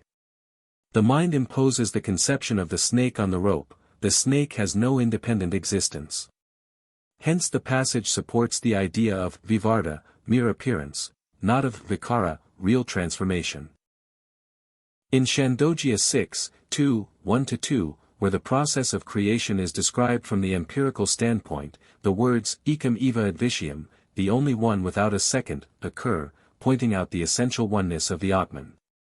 Again, in Chandogya 7, 23, 1, we read, in translation, that which is the Bhuma, the great, is happiness, there is no happiness in the small. Only the Bhuma is happiness. The Bhuma is therefore to be sought after. In this passage Brahman is spoken of as Bhuma, the great, and only he is said to be bliss. All that is not Brahman, that is, not the Atman, is alpam, meaning small, or little, and misery. And the Bhuma is defined as, where none other sees, none other hears, none other knows, that is Bhuma. While the alpa, the small, is defined as, where another sees, another hears, another knows, that is alpa. The latter is declared to be perishable. The Taittiriya Upanishad does not contain much on the subject. It is mainly concerned with the more realistic conception of the creation of the world from the Atman. There is of course a famous passage on the unknowableness of the Atman, whence words return with the mind without having reached it, knowing the bliss of that Brahman, one never fears, 2, 4 and 2, 9. The Aitareya Upanishad has very little to contribute to the subject. In one place, 3, 1-3. The Atman is defined as consciousness, prajnana, and then elephants, cows, men, trees, animals, and so on, are called the names, namadhyani, of consciousness, which is identified with Brahman, prajnanam Brahma, meaning, consciousness is Brahman. This means that all things exist only so far as they are my consciousness, which is a unity, hence the multiplicity which seems to exist independent of my consciousness is not real, but only a mere name. The Katha Upanishad, one of the comparatively late Upanishads, is one of the finest productions on the subject, and contains many passages that are frequently quoted by modern Indian Vedantists. It is attractive moreover owing to the peculiarly fascinating legend of Nachiketa, meant to expound the lore of the Atman so as to be acceptable even to those who tire too soon of abstract conceptions and want something to color such notions. In 1, 2, 5, the god of death points out to Nachiketa how the ignorant in their avidya, that is, their ignorance, follow one another like the blind, in translation. Dwelling in the midst of darkness, wise in their own conceit and taking themselves to be very learned, the ignorant go round and round, staggering to and fro, like blind men led by the blind. Such are the people who always look to the external and immediate aspect of things and never look beyond. Imitating others blindly, they also imagine the not-self to be the self. And such people in their own ignorance regard themselves as very learned, panditam anumana, meaning fancying themselves to be scholars, because self-conceit is the index to shallowness of knowledge. The more one knows, the humbler one becomes. The most satisfactory passages, however, come later in Katha 2. One is almost identical with Brihadaranyaka 4, 4, 19, already quoted above. From Katha 2, 4, 10, in translation, what is here, the same is in the next world, and what is in the next world, the same is here, he who sees here, as it were, differences, or, the many, goes from death to death. Here, as we have already seen, multiplicity is pronounced false, he who even imagines it to be true does not attain liberation. The same thought is stated in the next verse, Katha 2, 4, 11, in translation, only by the mind is this to be obtained. There is no multiplicity here whatsoever, He goes from death to death who sees any multiplicity here. Here again the fact that there is no multiplicity whatever is particularly emphasized, hence the universe, which is the embodiment of this idea of multiplicity, is false. The conception of the Atman is further explained in 2:5-13, in translation, eternal of the transient, soul of the souls, who though one fulfills the desires of many. The wise who perceive him residing in the self, to them belongs eternal peace, not to others. The passage distinguishes the eternal and changeless nature of the Atman from the transient nature of the world, adding that only those are saved who know the Atman, since that is the only true knowledge. The Shvetashvatara Upanishad, composed still later and tinged with rather sectarian ideas, speaks of the whole cosmic illusion as capable of being removed. Vishvamayana vritti, meaning, the cessation of the universal illusion, by a true knowledge of the one God Hara, in 1:10. Again in 3:8, it is said that there is no other way of conquering death except by knowing the ever-luminous Atman. In 3:10, it is said that only they who know the Atman, who is beyond the Purusha, the cosmic spirit, formless and pure, attain immortality, all others forever plunge into misery. That the Atman in us is the subject of knowledge and is itself consequently unknowable is clearly brought out in 3:19, in translation, he knows what is to be known, but no one knows him, they call him the first, the great Purusha. In 6:8-12, there is a beautiful description of the nature of the Atman, in translation, there is no effect and no cause of him, no one is seen like unto him or better. His high power is revealed as manifold, as inherent, acting as power and knowledge. There is no master of him in the world, no ruler of him, not even a sign of him, he is the cause, the Lord of the lords of the organs, and there is of him neither parent nor lord. That only God who spontaneously covered himself, like a spider, with threads drawn from primordial nature, Pradhana, grant us the imperishable Brahman. He is the one God, hidden in all beings, all-pervading, the self within all beings, watching over all works, dwelling in all beings, the witness, the perceiver, the only one, free from qualities. He is the one ruler of the many who are free from actions, he who makes the one seed manifold, the wise who perceive him within their self, to them belongs eternal happiness, not to others. An examination of the other Upanishads will also bear out that the conception of the sole reality of Brahman is not missing in them. In some it is more strongly emphasized, in others it is clouded over by more realistic tendencies. This extreme idealism, which refused to grant reality to the world, seemed to be rather too advanced for the ordinary understanding, which could not reconcile the fact that the world was there somehow or other and could therefore not be explained away by being called unreal. The inherent empirical tendencies of our nature are too strong to be wholly conquered, howsoever they may be subdued, they still rise up at some time and refuse to harmonize with the metaphysical standpoint. Moreover, to the majority who are not given to stepping beyond the boundaries of empirical understanding, such metaphysical speculations as are contained in the pure idealism of Yajnavalkya seem hardly to convey any meaning. Yet these minds are not totally to be ignored by the old sages, they must make room for some concession to the empirical consciousness which refuses to part with the idea of the reality of the world. This could be done by granting the existence of the world and yet maintaining at the same time that the sole reality is the Atman. This was a sort of degeneration of idealism into pantheism, with its doctrine, all this is Brahman, Chandogya 3:14-1. It may be observed that even in one and the same passage both these tendencies are sometimes found mixed up together. The difference between the two views is rather subtle. The one, idealism, maintains that Atman alone is real and nothing else exists besides it, while the other, pantheism, holds that the world does exist and yet it does not affect the principle of the sole reality of the Atman, since the world itself is nothing different from the Atman, both are identical, one with the other.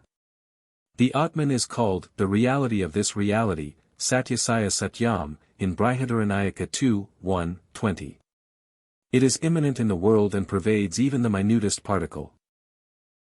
This view is strictly speaking untenable, yet to satisfy the gross and empirical instincts of human beings, this is the very idea that finds expression in the greater part of the Upanishads as a whole. The idea is chiefly represented by the Chandogya Upanishad.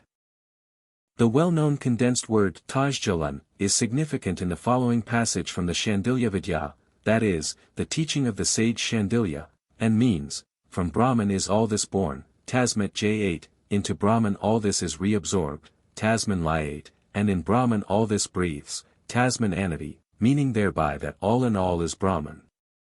From Chandogya 3:14-1, in translation, all this is Brahman.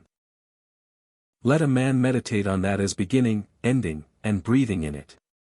Further on, Brahman is called the all-affecting, all-wishing, all-smelling, all-tasting, and all this, Chandogya 3:14-2 and 4. Again, in the very interesting narration in the 6th section, Prapathaka, where the sage Uddalaka teaches his son by means of the parables of honey, streams, a large tree, the Nyagroda tree, that is, the Indian banyan. Salt, a blind man traveling towards the Gandhara country, and so on, the Atman is spoken of as penetrating, the all, that which is the subtle essence, in it all that exists has itself. It is the true. It is the self, and thou, O Shvetaketu, art it. Chandogya 6:8-16, repeated with the famous formula, Tat Tvam Aci, meaning, that art thou. The following passages speak as eloquently in the same train of thought. From Chandogya 7:25-2. Self is below, above, behind, before, right and left, self is all this. From Chandogya 5:13-1, the self which you meditate on is the Vaishvanara self, called Vishvarupa, meaning, the self of all beings, the universal form. From Chandogya 8:7-1, Prajapati said, the self which is free from sin, freed from old age, from death and grief, from hunger and thirst, which desires nothing but what is to be desired, imagines nothing but what is to be imagined. That it is which we must search out, that it is which we must try to understand. He who has searched out that self and has understood it obtains all worlds and all desires. We only say that the Chandogya Upanishad may be taken to be the chief representative of this stage of thought. It is of course found in almost all the other Upanishads as well, and contributes the largest bulk of the whole Upanishadic literature. Even the Brihadaranyaka Upanishad, which we have taken to be the chief exponent of pure idealism, contains many passages agreeing with the pantheistic conception, such as, all this is Brahman, Brihadaranyaka 2:5-2, and this Atman is the support of all creatures, Brihadaranyaka 1:4-16. The Taittiriya Upanishad 2 says, Om, the sacred syllable, is Brahman, Om is all this, Taittiriya 1:8-1. The Katha Upanishad 2 has, in him all worlds are set. Katha 2:5-8. The Shvetashvatara Upanishad, though fundamentally theistic, also contains passages like, the all-pervading Atman, all faces, heads and necks, everywhere hands and feet, and, Purusha is all this. It is not our object, however, to collect all such passages here. For want of a better word we have named this conception, pantheism. The reason why the largest portion of the Upanishads is pantheistic in this sense is twofold. In the first place, it is not too abstruse to escape the understanding of those who take some pains to inquire into the knowledge of the Atman. By not denying the existence of the world, it does not arouse the hostility or opposition of the general thinker. Secondly, it is not far from the real truth as given in pure idealism, for example that of Yajnavalkya. Granting as it does a world, it boldly says that all is the Atman, that the only reality is the Atman, even though the world may be taken to possess some kind of existence. In this way, for accommodating the real truth of the sole reality of the Atman, and consequently the falsity of the world. To the empirical consciousness which refuses to part with the grosser conception of the world, an idea with which it has long been familiar, the idealist has to come down from his high pedestal and speak in words intelligible to people in general. He will, for the time being, grant that there is a world, but will add that, whatever is the Atman. If we analyze this form of pantheism, we find that it is not far removed from the original idealism, since the oneness of the Atman is still maintained and all this diversity in the world is said to be only a name depending on the Atman for its existence, and as the name is unreal, it follows that even this doctrine indirectly comes to the same truth. But a further abuse of the doctrine reduces it to what we may call the lower pantheism, according to which each and every material thing is also the Atman, the horse is the Atman, the rider is the Atman, the table is the Atman, and so on, so that when a man kills a snake, the Atman has killed the Atman, would be the vulgar way of expression. We must carefully note, however, that this sort of pantheism is not the essential doctrine of the Upanishads. It rests on a mere misunderstanding of the position, which implies that all is the Atman, since nothing can exist, or have a satta, meaning, being, or existence, independent of the Atman. When one has realized the true nature of the Atman, such a man is called Jivanmukta, meaning, one who is liberated while still alive, he does not see anything besides the Atman. Such a man, being quite intoxicated with the true bliss, Ananda, of the Atman, will meet all questions by the word Atman.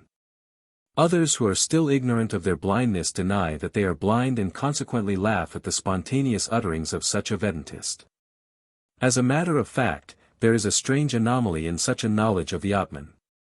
The human intellect is not made to grasp reality by its power of reason and by use of words. There are limitations and imperfections inherent in it. It breaks down the moment it attempts to go beyond a certain point, its legitimate boundary. The ultimate reality refuses to be chopped up into bits in order to fit in with the import of language.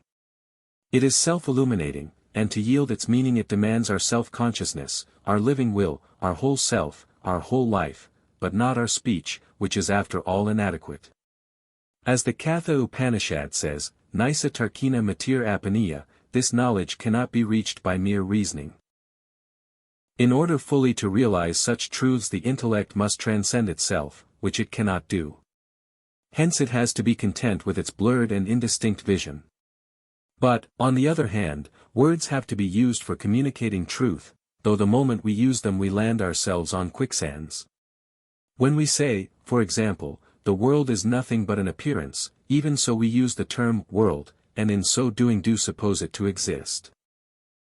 Hence, in the interpretation of the passages of the Upanishads we must always confine our attention to the spirit underlying the text and to the motives which led the sages to unite various standpoints in one text, which may seem to be conflicting if looked at merely on the surface. The degeneration of pure idealism, the kernel of the Upanishads, did not stop here. It went so far as to turn into ultra-realism and further on even into atheism, deism, and so on.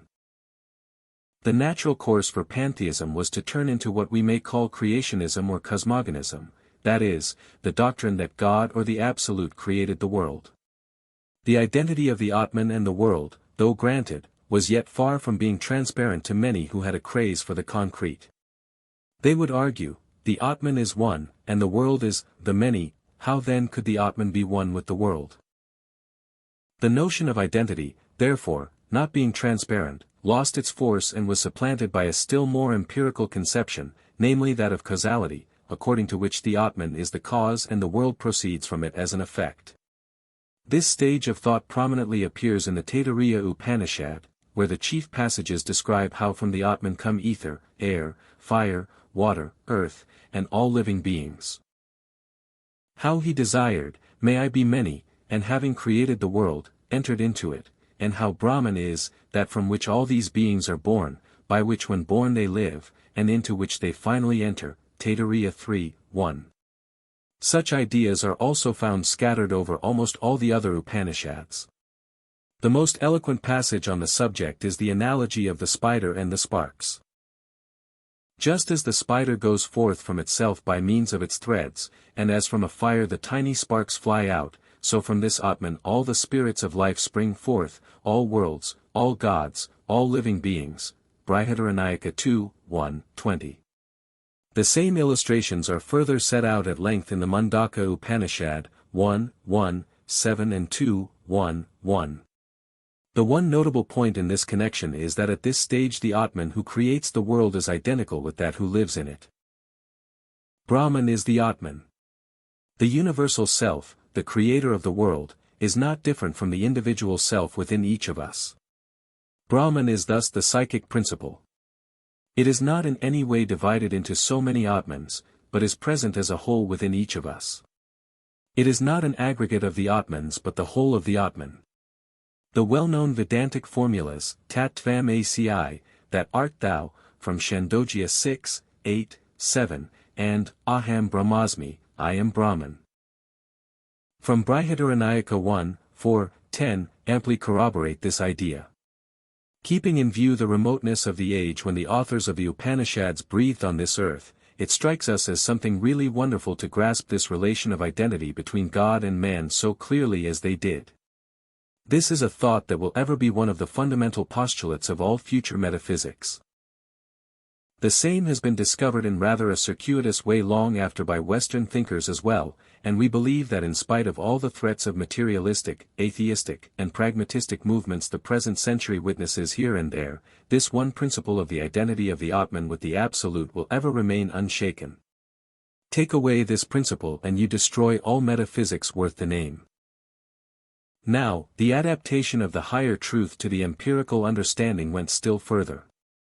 This identity of the creative principle with our inner self was not so attractive to hard-headed men accustomed to look always to the external. They failed to understand how the great and infinite Brahman who created the world could be the same as the little Atman within us of the size of a thumb, Angushtamatra. This necessitated a further concession to suit the innate empirical tendencies of such people. It was held that the Atman who creates the world may be distinguished from that who is within us. The former was called the Paramatman, the great Atman, or the Ishvara, meaning, the governor, or the Lord, and the latter, the Jivatman, the individual Atman. Cosmogonism thus paved the way to theism. The distinction between the two Atmans begins to appear in the Katha Upanishad and continues in some of the later Upanishads. Even as early as in the Brihadaranyaka Upanishad, some tendencies towards this position are noticeable. At the bidding of this imperishable one, O Gargi, sun and moon are held asunder, Brihadaranyaka 3, 8, 9. And, here within the heart is a cavity, therein he dwells, the Lord of the universe, the governor of the universe, the chief of the universe. He is the bridge that holds asunder these worlds and prevents them from clashing together, Brihadaranyaka 4, 4, 22. This is not yet theism, but a preparation to it. Real theism begins with a contrast between Brahman and the individual self. This first appears in the Katha Upanishad, where the distinction between these two Atmans is likened to that between light and shadow, from Katha 1, 3, 1, in translation. The two, enjoying the fruits of their good deeds, being lodged in the cavity of the seat of the Supreme, the knowers of Brahman call shadow and light, as also do those who maintain 5 fires and have thrice propitiated the Nachiketa fire. The chief exponent at this level of thought is the Shvetashvatara Upanishad, in which, though the original identity of Brahman and the individual Atman is not denied, yet a distinction is clearly drawn out in the following chief passage. From Shvetashvatara 4, 5, 6, and 7, in translation. There is an unborn one, a she-goat, red, white and black, that brings forth many creatures like herself. There lies an unborn he-goat by her side, he enjoys her. Another he-goat has enjoyed her and left her. 2 birds, inseparable companions, cling to the same tree. One eats the sweet fruit, the other looks on without eating. On the same tree a person is submerged, and grieves, deluded. But when he sees the other, the Lord, contented, and knows his glory, his grief passes away. These 3 verses are among the most celebrated in all Indian philosophy. The she-goat with her 3 colors represents primordial nature, Prakriti, with its 3 qualities, gunas, of purity, passion, and inertia. The 2 birds on the tree represent the individual soul and the Supreme Self dwelling together in the body. The individual soul eats the fruit of its deeds. The Supreme Self merely witnesses. When the individual soul realizes the Supreme Self beside it, it is freed from grief. Passages exhibiting a pantheistic and idealistic trend of thought are not wanting in this Upanishad also.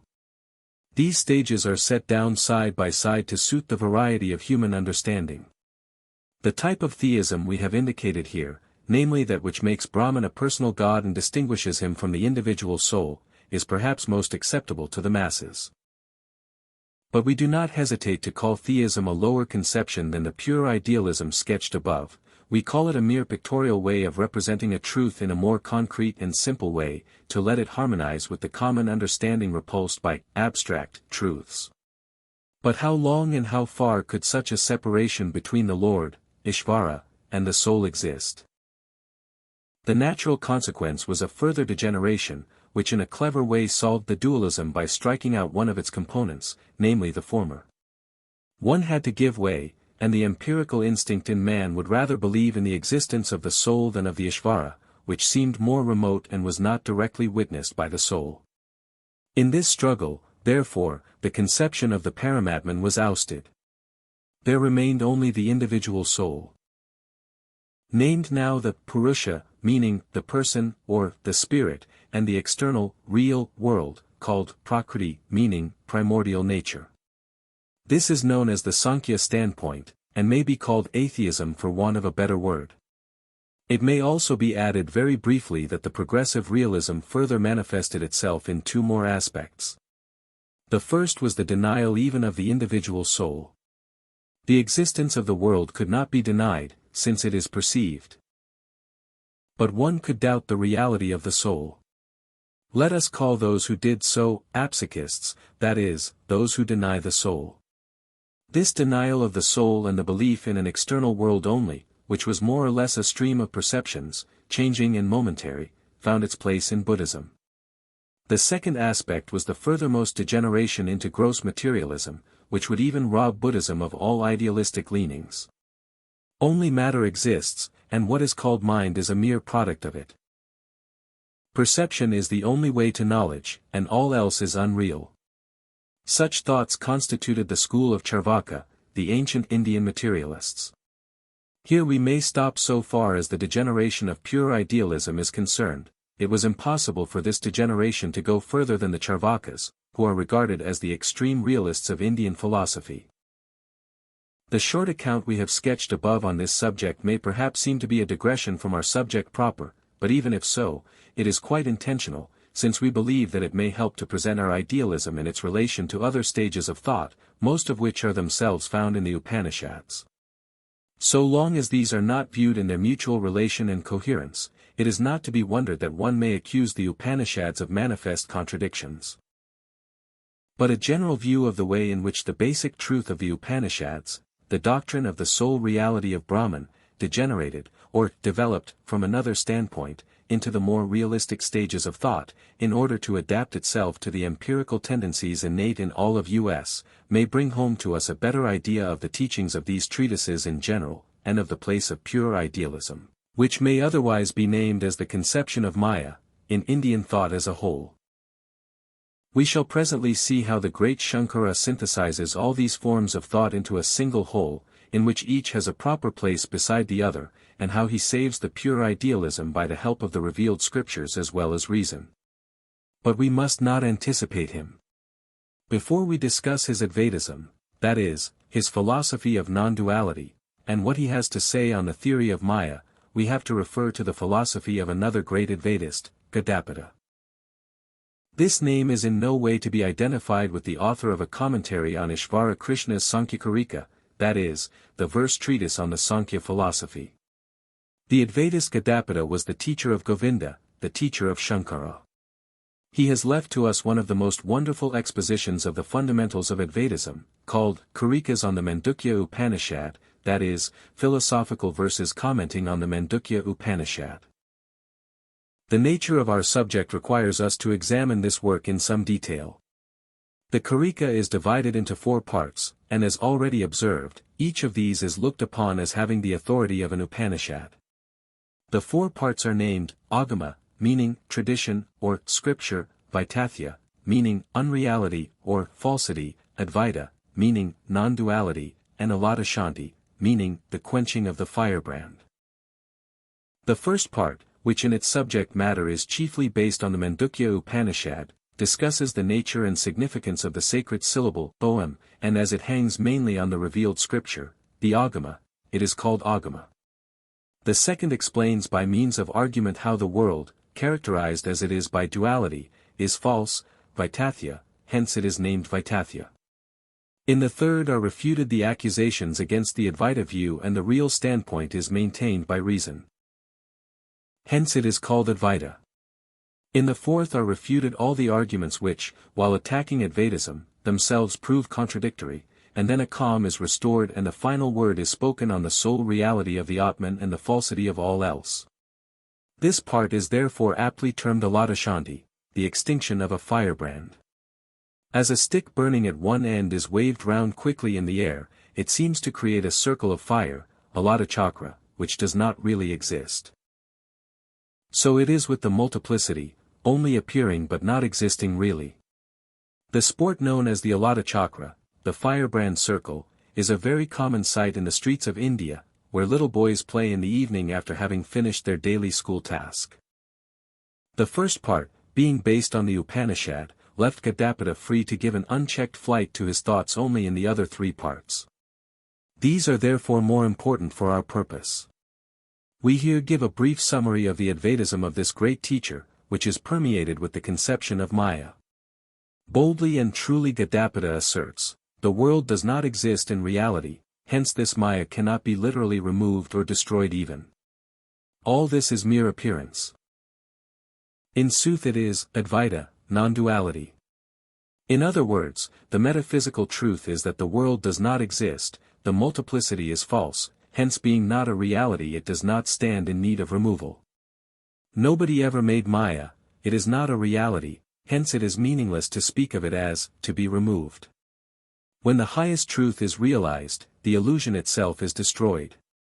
In the second part, Gadapita explains the unreality, Vaitatya, of all multiplicity by showing that the world which people call real is no more real than a dream world. The two worlds are alike in this respect, the only difference is that the waking world is external, while the dream world is internal. But as witnessed by the same self they are the same, both being within the body in a subtle form. Shankara explains this argument logically thus. Proposition, objects seen in the waking world are unreal. Reason, because they are capable of being seen. Illustration, like the objects seen in a dream. Argument, as in a dream the objects seen are false, so too in waking, their capability of being seen is the same. Conclusion, therefore in the waking condition too the objects seen are false. Though, on account of being internal and in a subtle condition, the phenomena of dream are different from those of waking, yet the fact remains that their being seen and their consequent falsity of presentation are common to both. From an analysis of our experience we find that what is nothing at the beginning and end is necessarily nothing at the middle too. For instance, the mirage is nothing in the beginning, since it never was a real body of water, so too it is nothing at the end, since it never existed, hence it could not have any real existence in between. The objects of our waking experience are finally of the same class as the mirage, hence possess no independent existence whatever. It may be objected that the two phenomena in question are not quite similar, consequently to deduce the falsity of either from its similarity to the other is not valid. The objects seen in dreams are not copies of those seen in the waking condition. In dreams one sees objects transcending the limits of experience, for instance, finding oneself with 8 hands sitting on an elephant with 4 heads, and so forth.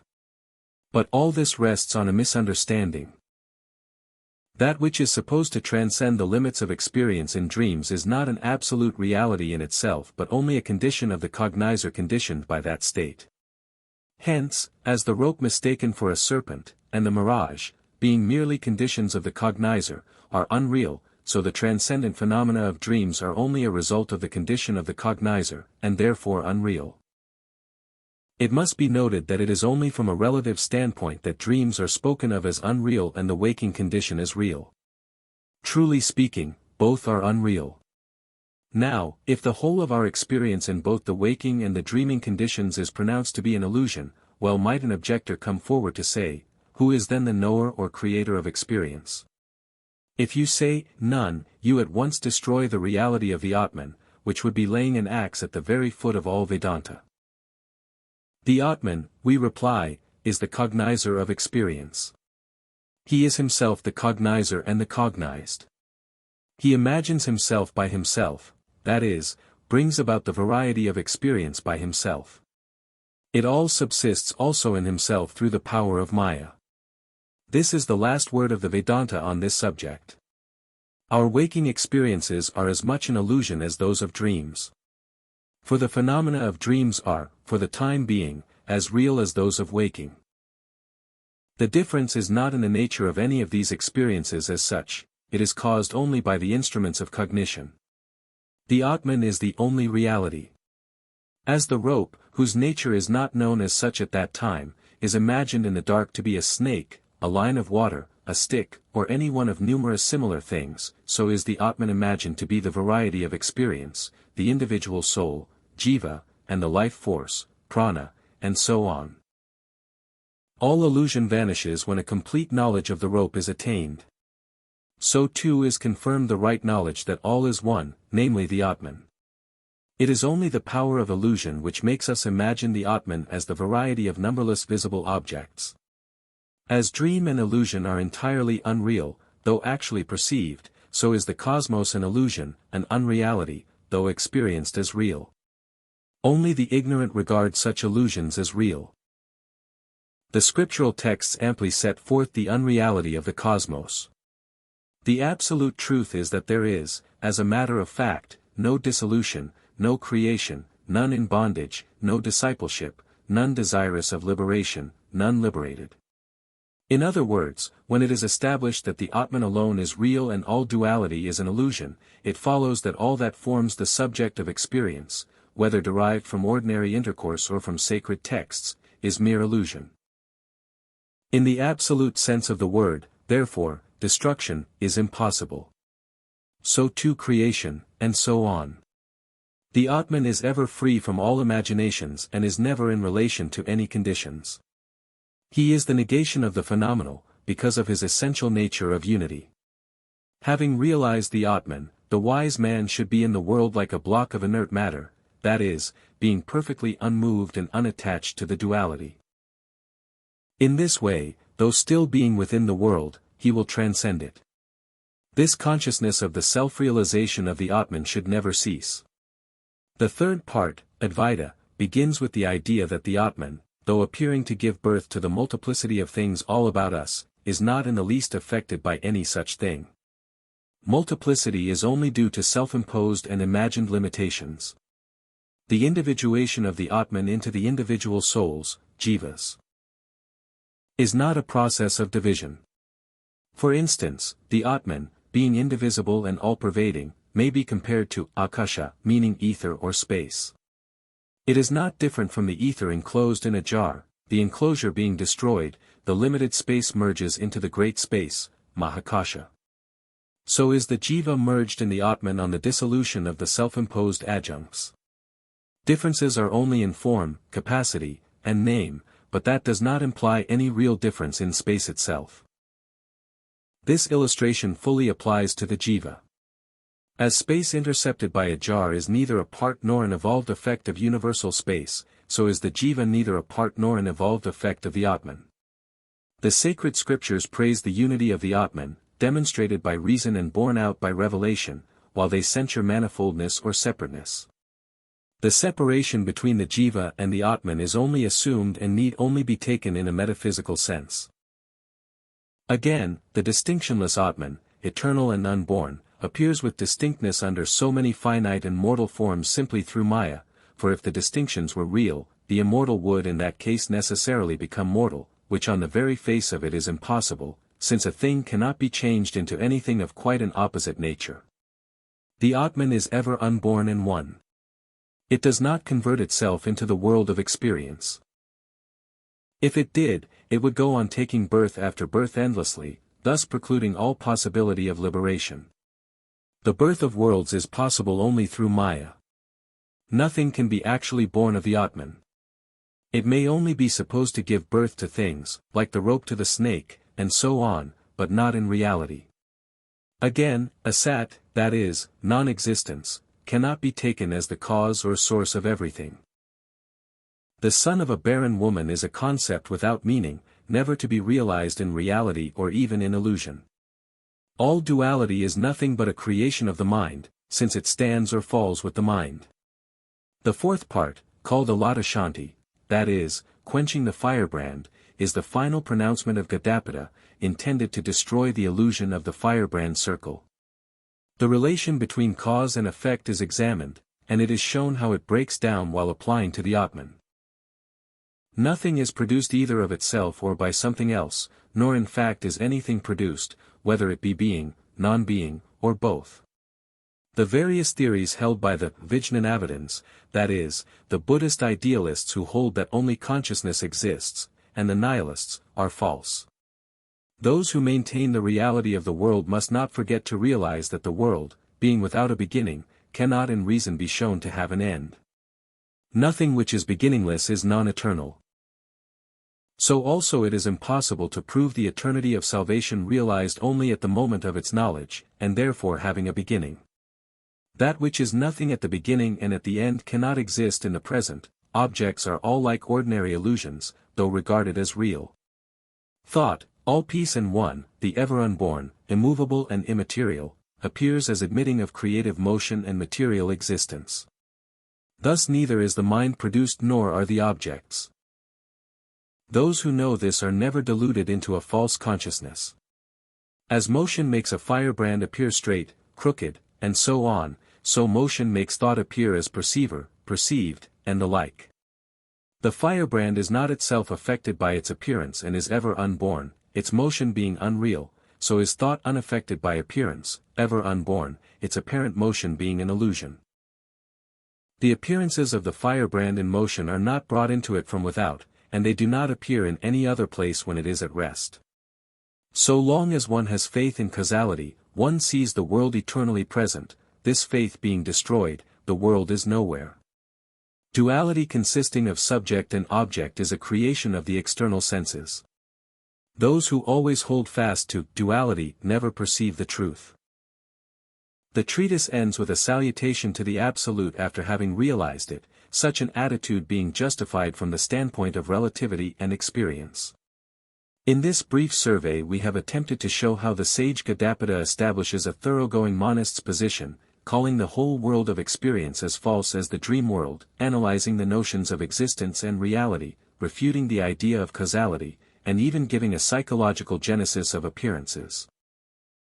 The conception of Maya was by him developed into a more or less systematic whole, which was afterwards still further elaborated by Shankara. Without dwelling on Gadapada's idealism any further, we now pass on to the final synthesis of the doctrine in Shankara.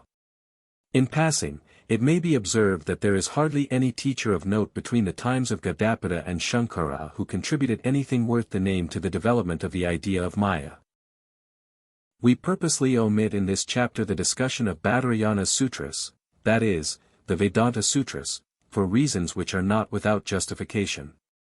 The sutras, as they stand apart from Shankara's commentary or any other exposition of them, may hardly be said to yield one definite, fixed, and indisputable interpretation, either in favor of or against any doctrine of the Vedanta.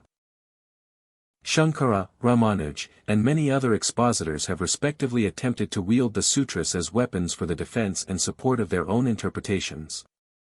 None of them is on the face of it open to reconciliation with the others. Personally, we are inclined to take Shankara as the best and most satisfactory exponent of Badarayana's views on the Vedanta problems. We do endorse the view that to Shankara was handed down the tradition in its genuineness. As an interpreter of the Vedic tradition and the Vedanta of the Upanishads, Shankara found himself in a difficult and peculiar situation. He observed, on the one hand, the different ways of explaining the problem of reality in these philosophical treatises.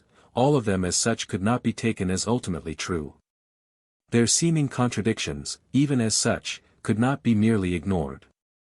Yet on the other hand, all these were to him based on the revealed scriptures, the Vedic tradition. And hence revelations of the divine truth, which by the force of his tradition he had to accept.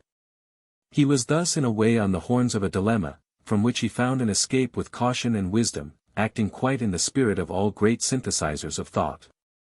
He asserted that knowledge is of two kinds, para, meaning higher, and apra, meaning lower. The former refers to the unqualified Brahman, and the latter includes all else, that is to say, para-vidya, higher knowledge. Means only the highest metaphysical Vedanta such as is given in the pure idealism of Yajnavalkya, Gaudapada, and so on. The other parts of the Upanishads, which deal with more realistic or empirical views, as well as the whole ritual canon of the Vedas with its things commanded and forbidden under promise of reward and punishment, the law codes, smrtis, and so on, are all labeled as apravidya, lower knowledge.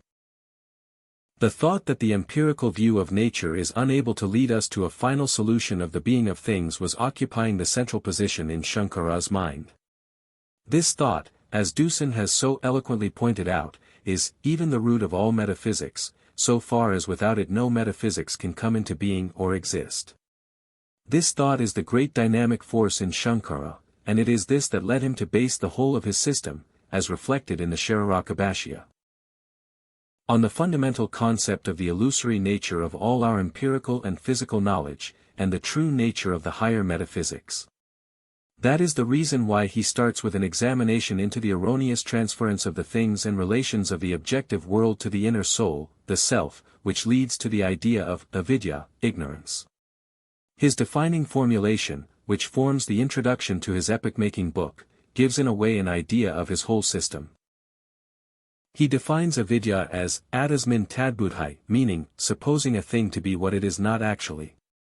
Object, vishaya, and subject, vishayan, he says at the beginning of his work, indicated by the thou, the not I, and the I, are of a nature as opposed as are darkness and light.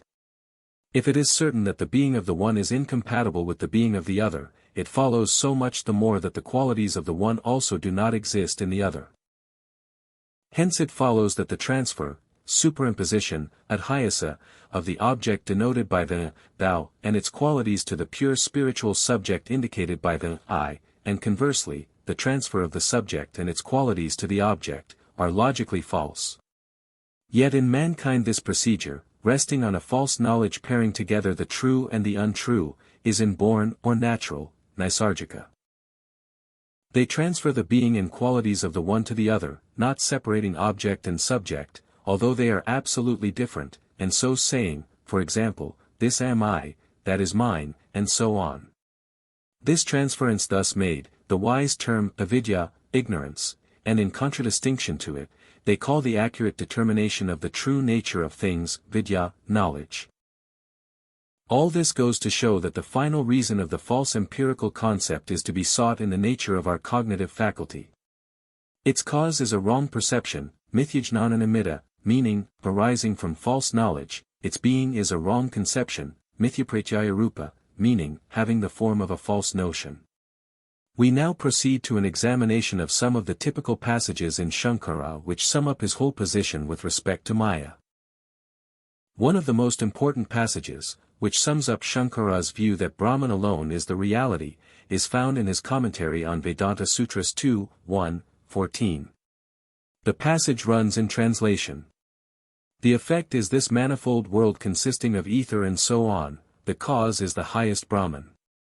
Of the effect it is understood that in reality it is non-different from the cause, that is, has no existence apart from the cause. How so? On account of the scriptural word origin. The word origin, arambana, is used in connection with a simile in a passage undertaking to show how through the knowledge of one thing everything is known, namely Chandogya Upanishad 6, 1, 4, as, O good one. By one clod of clay all that is made of clay is known, the modification being a name merely, which has its origin in speech, while the truth is that it is clay merely. The meaning of this passage is that if there is known a lump of clay which really and truly is nothing but clay, there are known thereby likewise all things made of clay, such as jars, dishes, pails, and so on, all of which agree in having clay for their true nature. For these modifications and effects are names only, exist through or originate from speech only, while in reality there exists no such thing as a modification. In so far as they are names they are untrue. In so far as they are clay they are true. This parallel instance is given with reference to Brahman, applying the phrase vakarambana, meaning, having its support in speech, to the case illustrated by the instance quoted, we understand that the entire body of effects has no existence apart from Brahman. We therefore must adopt the following view.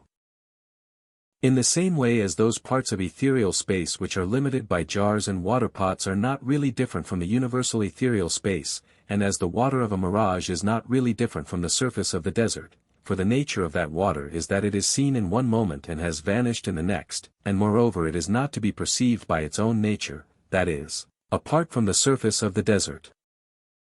So this manifold world with its objects of enjoyment, enjoyers, and so on, has no existence apart from Brahman. A little further, replying to the pluralists' objections that if we acquiesce in the doctrine of absolute unity, then firstly the ordinary means of right knowledge, perception, and so on, become invalid, because the absence of manifoldness deprives them of their objects. Secondly, all the texts embodying injunctions and prohibitions will lose their purport if the distinction on which their validity depends does not really exist, and thirdly the entire body of doctrines which refer to final release will collapse, if the distinction of teacher and pupil on which it depends is not real, Shankara says. These objections do not damage our position, because the entire complex of phenomenal existence is considered as true as long as the knowledge of Brahman being the self of all has not arisen, just as the phantoms of a dream are considered to be true until the sleeper awakes. For as long as a person has not reached the true knowledge of the unity of the self, so long it does not enter his mind that the world of effects with its means and objects of right knowledge and its results of actions is untrue, he rather, in consequence of his ignorance, looks on mere effects as forming part of and belonging to his self, forgetful of Brahman being in reality the self of all. Hence as long as true knowledge does not present itself, there is no reason why the ordinary course of secular and religious activity should not hold on undisturbed. The case is analogous to that of a dreaming man who in his dream sees manifold things, and up to the moment of waking is convinced that his ideas are produced by real perception without suspecting the perception to be a merely apparent one. Here Shankara, by making use of appropriate analogies, endorses and develops the same metaphysical truth as was held by Yajnavalkya, Gaudapada, and so on. The unity of the self is the maxim, and it is defended against the charge of stopping all possibilities of activity and exertion in the world. There are other similes used by Shankara in describing the nature of Brahman. In his comments on 2:1-9, he says, we can quote other examples in favor of our doctrine. As the magician is not at any time affected by the magical illusion produced by himself, because it is unreal, so the highest self is not affected by the illusory visions of his dream, so the one permanent witness of the three states, the highest self, is not touched by the mutually exclusive three states. For that the highest self appears in those three states is a mere illusion, not more substantial than the snake for which the rope is mistaken in the darkness. On this point teachers knowing the true tradition of the Vedanta have declared, referring here to Gaudapada, when the individual soul which is held in the bonds of slumber by the beginningless Maya awakes, then it knows the eternal, sleepless, dreamless non-duality. We see then that Shankara makes use of some very appropriate similes, among which are, firstly, the rope and the snake, secondly, the magician or juggler, Mayavin, and his jugglery, thirdly, the desert and the mirage, and fourthly, the dreamer and the dream. The last of these has been already made use of exhaustively by Gaudapada. It has been shown that experiences of the waking condition are no less unreal than those of dream. Both are illusions alike. Shankara works out the same idea and leads us to see that the Atman is not affected in any way by the assumed existence of the world. We may hold without any fear of contradiction that, firstly, the dream state is as real as the waking state so long as the dream lasts, that is, so long as the consciousness to distinguish the dream from the waking condition has not arisen, secondly, but as the illusory nature of a dream is determined only on waking up, so too on acquiring a knowledge of the Atman, the sole reality, the truth that the world is an illusion is clearly perceived. And thirdly, it is only, relatively speaking, that we say, the dream world is unreal, and, the waking world is real. Strictly speaking, both are unreal. If the ultimate reality is nothing but the one Atman, how is it that we perceive multiplicity here? how do we find so many individual souls, jivas? What is this differentiation due to? What is the principle of individuation? To all such questions Shankara answers with the aid of the theory of Māyā. All these differences are only due to the imposition of name, nama, and form, rupa. He says in the course of his exposition on 2:1-14. Belonging to the self, as it were, of the omniscient Lord, there are name and form, the creations of avidya, ignorance, not to be defined either as being Brahman nor as different from it, the germs of the entire expanse of the phenomenal world, called in the revealed scriptures and the law codes the power of illusion, Maya Shakti. Or primordial nature, Prakriti. Thus the Lord depends as Lord upon the limiting adjuncts of name and form, the products of avidya, while in reality none of these qualities belong to the self whose true nature is cleared, by right knowledge, from all adjuncts whatever. In this manner the Vedanta texts declare that for him who has reached the state of truth and reality the whole apparent world does not exist. Again, on 1:3-19, refuting the view that the individual soul is not identical with the universal, Shankara remarks, some are of opinion that the individual soul, as such, is real. To refute all these speculators who obstruct the way to the complete intuition of the unity of the self, this treatise on the embodied self has been set forth, whose aim it is to show that there is only one highest Lord ever unchanging, who is cognition, and who by means of nescience, avidya, manifests himself in various ways, just as a juggler appears in different shapes by means of his magical powers. The difference of the individual soul and Brahman is also set forth as being only due to avidya, ignorance, avidya kalpatam lokaprasidham jivabedam, meaning, the difference of the jiva from Brahman is an imagining of ignorance, well known in the world. Shankara's greatness as a synthesizer of Advaitism lay, as we have already remarked, in two things. First, in the important and useful distinction he drew between para and apara vidya, higher and lower knowledge, which gave a rational explanation of all the so-called conflicting statements in the Vedas, and secondly, in his emphasis on the distinction between the empirical, vyavaharika, and metaphysical, paramarthika, existence. This distinction is implicitly observed in the Upanishads and in Gadapada's Karikas too, but nowhere is it more clearly and emphatically brought out than in Shankara. For instance, he remarks in the course of his commentary, all empiric action is true so long as the knowledge of the self is not reached, just as the action in dreams before waking takes place.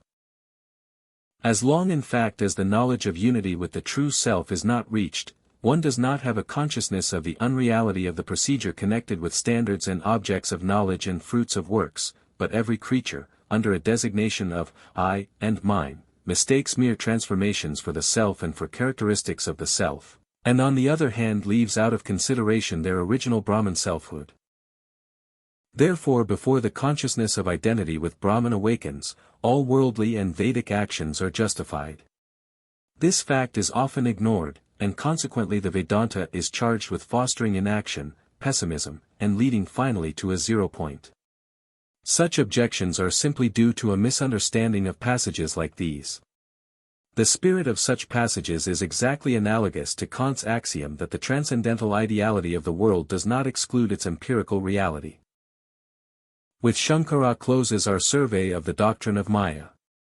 The theory as held today is in no way conflicting with the views of Shankara. After having been made the object of polemics from different quarters, this theory was again revived with full force and vigor, though it has never been dead in its influence, by modern writers on the Vedanta. The same ideas of Gadapada and Shankara were still further elaborated, though the style of expression became more and more labored and technical. In all parts of India are still found in large numbers people who, after having thoroughly studied the various schools of Indian philosophy, acquire a peculiar attachment to the Vedanta, especially to the Advaita, non-dual, school of Shankara. The doctrine of Māyā is the foundation stone on which they rear the whole superstructure of their philosophy of life. The religion of the cultured Indians in modern times is identical with their philosophy, which has two aspects. Exoterically, that is, in its outward form, it is monotheistic, with the belief that the one Atman manifests itself in various forms, which are taken as sadhanas, meaning means, or disciplines, or symbols of attaining the Atman. This is the lower aspect of the two. Esoterically, that is, in its inner and more profound form, monotheism has no place to hold, since it is not the final truth, the only metaphysical reality of the Absolute. Sat, Cit, and Ananda, meaning, being, consciousness, and bliss, is held to be no other than the self, and all exertions are directed towards realizing this very fact. The conception of Maya has comforted many a perplexed mind. As one unpublished Sanskrit manuscript puts it, in translation, how is it possible to explain the manifold simultaneous manifestations of the Absolute, being nothing but being, consciousness, and bliss, without having recourse to Maya? Chapter 3. Objections to the doctrine within the Vedanta. Among the many objections that have been, from time to time, urged against the doctrine of Maya, by Indian thinkers not belonging to Sankara's school and by various other writers of the East and the West, most are based on a mere misunderstanding of the real significance and the correct attitude of the doctrine, as we propose to show presently.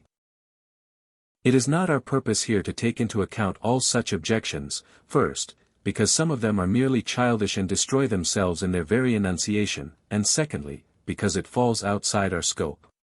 We will chiefly discuss those that lie within the sphere of the Vedanta proper, viz., those that have been raised by some of the other Vedantic schools, and shall subsequently weigh briefly the principal theories commonly held up today in order to rebut the doctrine. The Vedanta system easily divides itself into four schools. These are represented chronologically by Sankara, Ramanuj, Madhva, and Vallabha, and their four corresponding types of interpretation are known as Advaita, non-dualism, Visistadvaita, qualified non-dualism, Dvaita, dualism, and Suddhadvaita, pure non-dualism. Each of these schools presents a different type of thought on the problem of the relation between the Absolute and the universe, and each attempts to give its own interpretation of the principal passages of the Upanishads and of Badarayana's sutras to suit its own preconceived plan of ideas. The existence of these different schools within the Vedanta needs no apology. It is vain to expect all the Vedantists to conform to the absolute rationalistic type of Sankara, or to the theistic type of Ramanuj, or to the other types. Variety, which is no less true of human nature than of the external world, demanded a variety in the philosophic and religious beliefs, and such diversity, at least in types or groups, will ever prevail. It is an idle dream to expect that at a certain time the world will have one form of religion, or will think in one set groove of thought. These four schools in the Vedanta represent four stages of the development of thought, which carry with them the philosophic and religious beliefs. Our whole personality enters into the formation of our philosophic or religious systems, and each of us accepts the one and rejects the other in so far as it is in harmony or otherwise with his cognitive experiences or general interests. The psychological process of selection or choice is ever going on in our everyday life in all its activities. Hence it is not in any way a drawback in the Vedanta that it split itself up into four systems. This analysis was essential for a final synthesis. In tracing the development of the conception of Maya, we have already described in brief the main features of Sankara's school. To recapitulate very briefly, we may add that the whole of it centers round the theory of Maya. Hence its characteristics may be summed up as 1. That the only true existence is that of Brahman. 2. That Brahman is identical with the Atman, self. 3. That the universe is Maya, having only a phenomenal or relative existence. Max Muller seems to have been a little surprised, judging by his observations on Sankara. The entire complex or phenomenal existence is considered as true so long as the knowledge of Brahman and the self of all has not arisen, just as the phantoms of a dream are considered to be true until the sleeper awakes, and says, but it is very curious to find that, though Sankara looks upon the whole objective world as the result of nescience, he nevertheless allows it to be real for all practical purposes, vyavaharartham. But as we have already pointed out above, there is nothing to be surprised at in this conception. That was the only way one could reconcile the seeming reality of the world with the idea of the absolute reality. To deprive the world totally of all relative reality, even for practical purposes, would be to propose a doctrine that would soon destroy itself, since it will not in any way explain the problem but will simply ignore it. Moreover, in this respect, Sankara's views were exactly similar to those of Kant, who appeared on the world stage about 1,000 years later.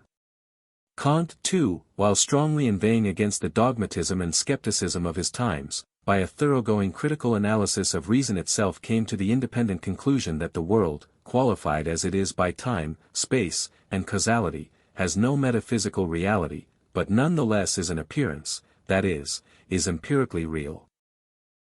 We hold that whatever other weaknesses there may have been in Kant's system, his point was true beyond question. Many Hegelians of modern times have come forward with a well-arrayed attack against the fundamental doctrines of Kant, but unfortunately they have started with gratuitous premises and consequently their criticisms have mostly missed the mark. Kant's things in themselves seem to them to stand opposed to phenomena, and so supposing a cleavage between the two worlds they infer that it is impossible to bring these two into relation. The same criticism has been preferred against Sankara's conception of Nirguna Brahman, unqualified absolute, corresponding to Kant's noumena or Schopenhauer's will. And Saguna Brahman, qualified absolute, the Ishvara, corresponding to Kant's phenomena, or the Vedantic idea of Māyā, or Schopenhauer's fundamental conception of the unreality of the world, when he says, Die Welt ist mein Vorstellung. This short digression is meant simply to point out that Sankara's concession of phenomenal reality was not due to any aberration of his thought, but quite consonant with even the result of the modern critical philosophy of Kant and others. The point has been worked out in some detail by Deussen in his Elements of Metaphysics. As we are now concerned with the examination of the main objections to the Māyā theory, it is needless to dwell longer on its constructive side. We now give a summary of the other three schools in the Vedanta, before dealing with the objections. The Ramanujas represent the theistic school of the Vedanta. They worship Vishnu as their Brahman, in opposition to Sankara's Nirguna Brahman, and, denying that the deity is void of form or quality, regard him as endowed with all good and auspicious qualities, and with a twofold form, the Supreme Spirit, Paramatma, or cause, and the gross one, the effect, the universe, or matter. Their doctrine is consequently known as Visistadvaita, or the doctrine of unity with attributes. Madhava sums up the tenets of Ramanuj in the formula. Three categories are established, as soul, not soul, and Lord, or as subject, object, and supreme disposer. Ramanuj himself has furnished us with a summary of his main teachings in the introduction to his Vedantadipa. He starts with what he calls the three primary and ultimate certainties known to philosophy, viz. 1. God, Hari. Universal soul, personal, and intelligent. 2. Soul, Cit. Individual, intelligent. 3. Matter, Asit. Non-intelligent. Each of these three entities is distinct from the other. God, the supreme soul of the universe, is distinct from the individual soul, which again is distinct from non-intelligent matter. This difference is intrinsic and natural. The relation between God and the universe, matter and soul, is that of cause and effect. Matter and soul form the body of God, which in its subtle condition is the universe in its causal state, and in its gross condition the created universe itself. The individual soul enters into matter, and thereby makes it live, and, similarly, God enters into matter and soul and gives them their powers and their peculiar characters. The universe without God is exactly analogous to matter without soul. Brahman, which is identified with Hari in this system, is regarded as having Svagata-bheda, that is, differences within itself in its threefold aspects referred to above. It is imagined to be like a tree, which, though one, has differences within itself in the shape of its branches, etc. Madhva, also known as Anandatirtha and Purnaprajna, in the 13th century, proposed another system in the Vedanta, which he called Advaita. It is so called because he believed in the duality of ultimate principles, which he named the independent and the dependent. Difference was a real entity in itself. The relation of the individual to God, the Supreme Lord, was that of a slave and master, the latter was the former's object of obedience. Māyā is only the will of the Lord, Vishnu. The grace of Vishnu is won only through the knowledge of his excellence, not through the knowledge of non-duality. The whole world was manifest from the body of Vishnu. Vallabha, the founder of another Vaishnava school of the Vedanta, flourished in the 15th century and taught a non-ascetic view of religion, deprecating all kinds of self-mortification, which, he said, destroyed the body in which there lives a spark of the Supreme Spirit. According to him, the highest reality was Krishna, exempt from all qualities, eternal, self-sufficient, and the supreme soul of the world. The creation of the world was by a process of evolution and involution. Krishna being alone in the Goloka, as Wilson says, and meditating on the waste of creation, gave origin to a being of a female form endowed with the three gunas, and thence the primary agent in creation. This was Prakriti or Maya. This account of Wilson is too scrappy and vague. As a matter of fact, there is a very scanty literature on the teachings of Vallabha. The Sarvadarsana Samgra has no place for it, and even Dusan, following closely the plan of this book, omits it altogether from his history of philosophy. Max Muller too is quite silent on the subject. We shall not give here any detailed account of Vallabha's doctrines, but we must state their essentials in so far as they affect the general conception of Maya. Vallabha was preceded in his line of thought by Nimbarka and Vishnaswami.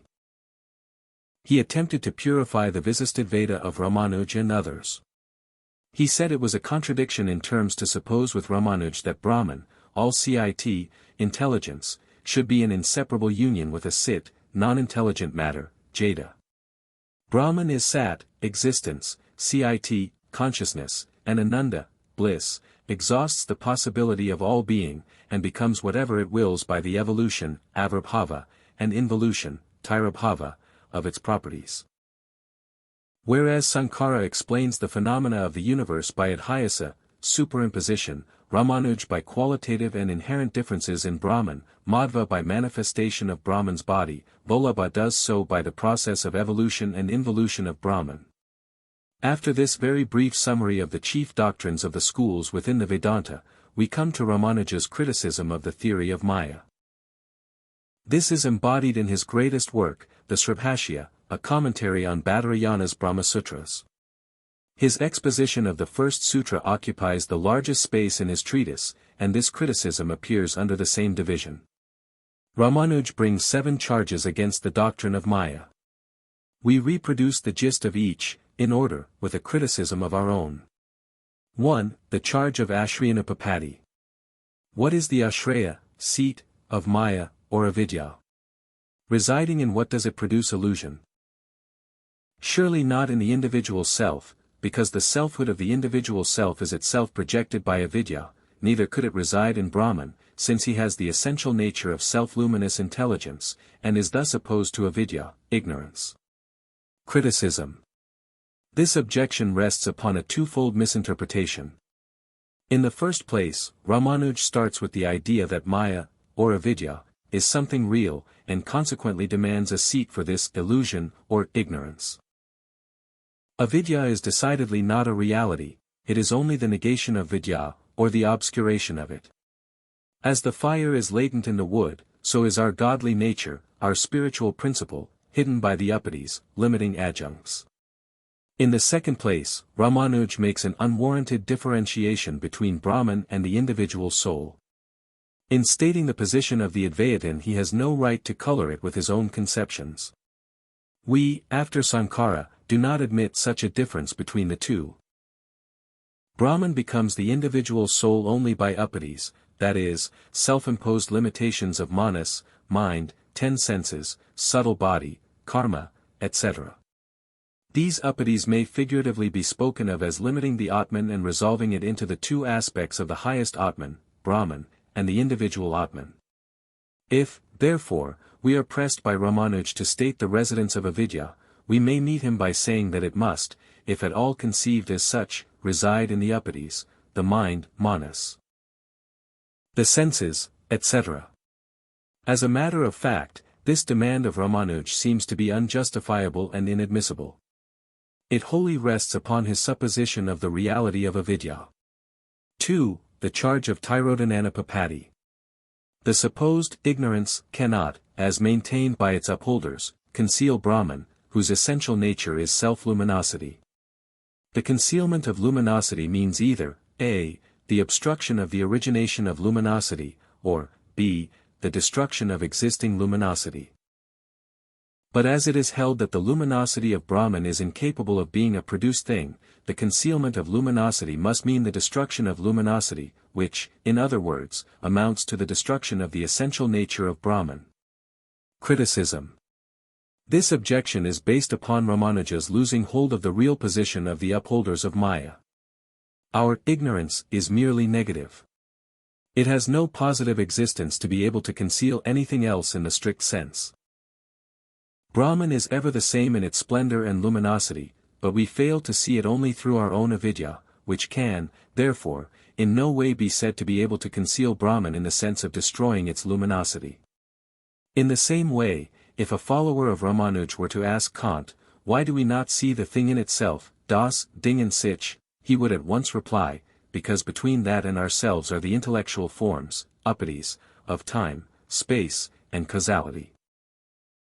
Thus we are not explaining away the difficulty pointed out by Ramanuj when we say that we deny the concealment, tiradana, of Brahman by ignorance, avidya. 3. The charge of Svarapanipapati. What is the essential nature of avidya? As long as it is a thing at all, it must either have the nature of reality or of unreality. But it is not admitted to be a reality. And it cannot be an unreality, for, as long as a real misguiding error, different from Brahman himself, is not admitted, so long it is not possible to explain the theory of illusion. If Brahman himself have the character of the misguiding error, then, owing to his eternity, there would be no final release to the individual self. Criticism. The whole difficulty is purely factitious. Certainly we do not admit the reality of Maya, but at the same time we do not hold that it is unreal from the empirical standpoint as well. Empirically it is sat, existing the world is, but it is Maya. Ramanuj is too anxious and tactful to corner us by his dilemmas. But as a rule these dilemmas have one of the two horns already broken, since he generally starts with self-assumed premises, and draws his own inferences from them, most logically, of course. The question as to what is the cause of Maya is, in the sense in which it is asked, an illegitimate one. Causality is the general law in the world, in Maya, but it has no warrant to transcend itself and ask, what is the cause of Maya? The category only applies within the phenomenal world, and at once breaks down when stretched out of it. Everything within Maya has a cause, but Maya has no cause. The same fact would be stated by Kant in the words, causality is the universal law of the empirical world. Hence the question as to causality being meaningless in the present context, we are not obliged to answer it. Again, when Ramanuj suggests that, as long as a real misguiding error, different from Brahman, is not admitted, so long it is not possible to explain the theory, the suggestion seems to us to convey hardly any meaning, since the moment we grant a real existence to Maya, our whole theory falls with it, a real dualism between the two realities, facing each other, will be at once created, and this will in no way afford even the slightest explanation of the theory. We wonder how Ramanuj himself would try to explain the theory even on these dualistic premises. The whole of this charge, therefore, is imaginary and futile. 4. The charge of Anirvakanyat. The Advaitins say that Maya is anirvakanya, that is, incapable of definition, because it is neither an entity, sat, nor a non-entity, asat. To hold such a view is impossible. All cognitions relate to entities or non-entities. And if it be held that the object of a cognition has neither the positive characteristics of an entity nor the negative characteristics of a non-entity, then all things may become the objects of all cognitions. Criticism. This difficulty is couched in a very clever and catchy way. Yet the whole rests on a misconception, viz., the want of perceiving clearly what the tertium compressionis is in each case. Sat and asat sound two contradictory conceptions, and to say that a thing, an object of cognition, is neither sat nor asat is not to say anything about it at all. But the thing is thought of in two wholly different aspects, and the tertium compressionis is not common to both. Maya, we say, is neither sat nor a sat, neither an entity nor a non-entity. It is not sat, since the Atman alone is real, and it is not a sat, since it appears at least, or in other words, maintains itself as an eva, as it were. Where is the contradiction now? Does not this very fact allow us to speak of Maya as something mysterious, incapable of a strict definition?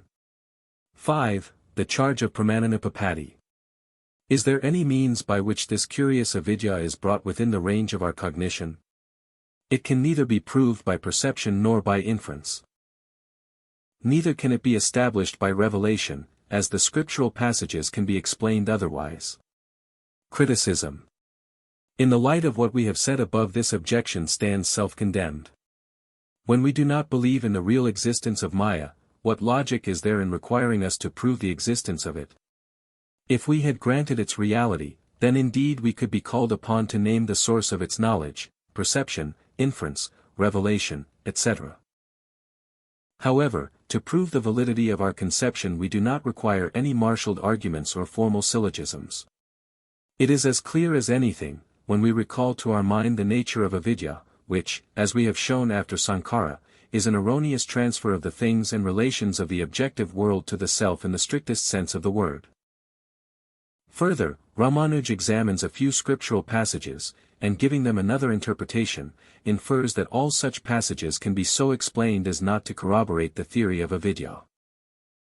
He might draw any meaning out of the few passages he has gone into, so long as he is bent upon showing the untenableness of Maya, but there still remains a large number of passages, among which the metaphysics of Yajnavalkya occupies a prominent place, that defy all such attempts at a forced, far-fetched and perverted interpretation. When we know that we are in reality no other than the Absolute Spirit, and that the Atman is the only reality, and yet we feel that we are different from the Absolute and that the world in which we live, move and have our being, is real, to what shall we attribute this clash between our knowledge and feelings? Is it not a mystery?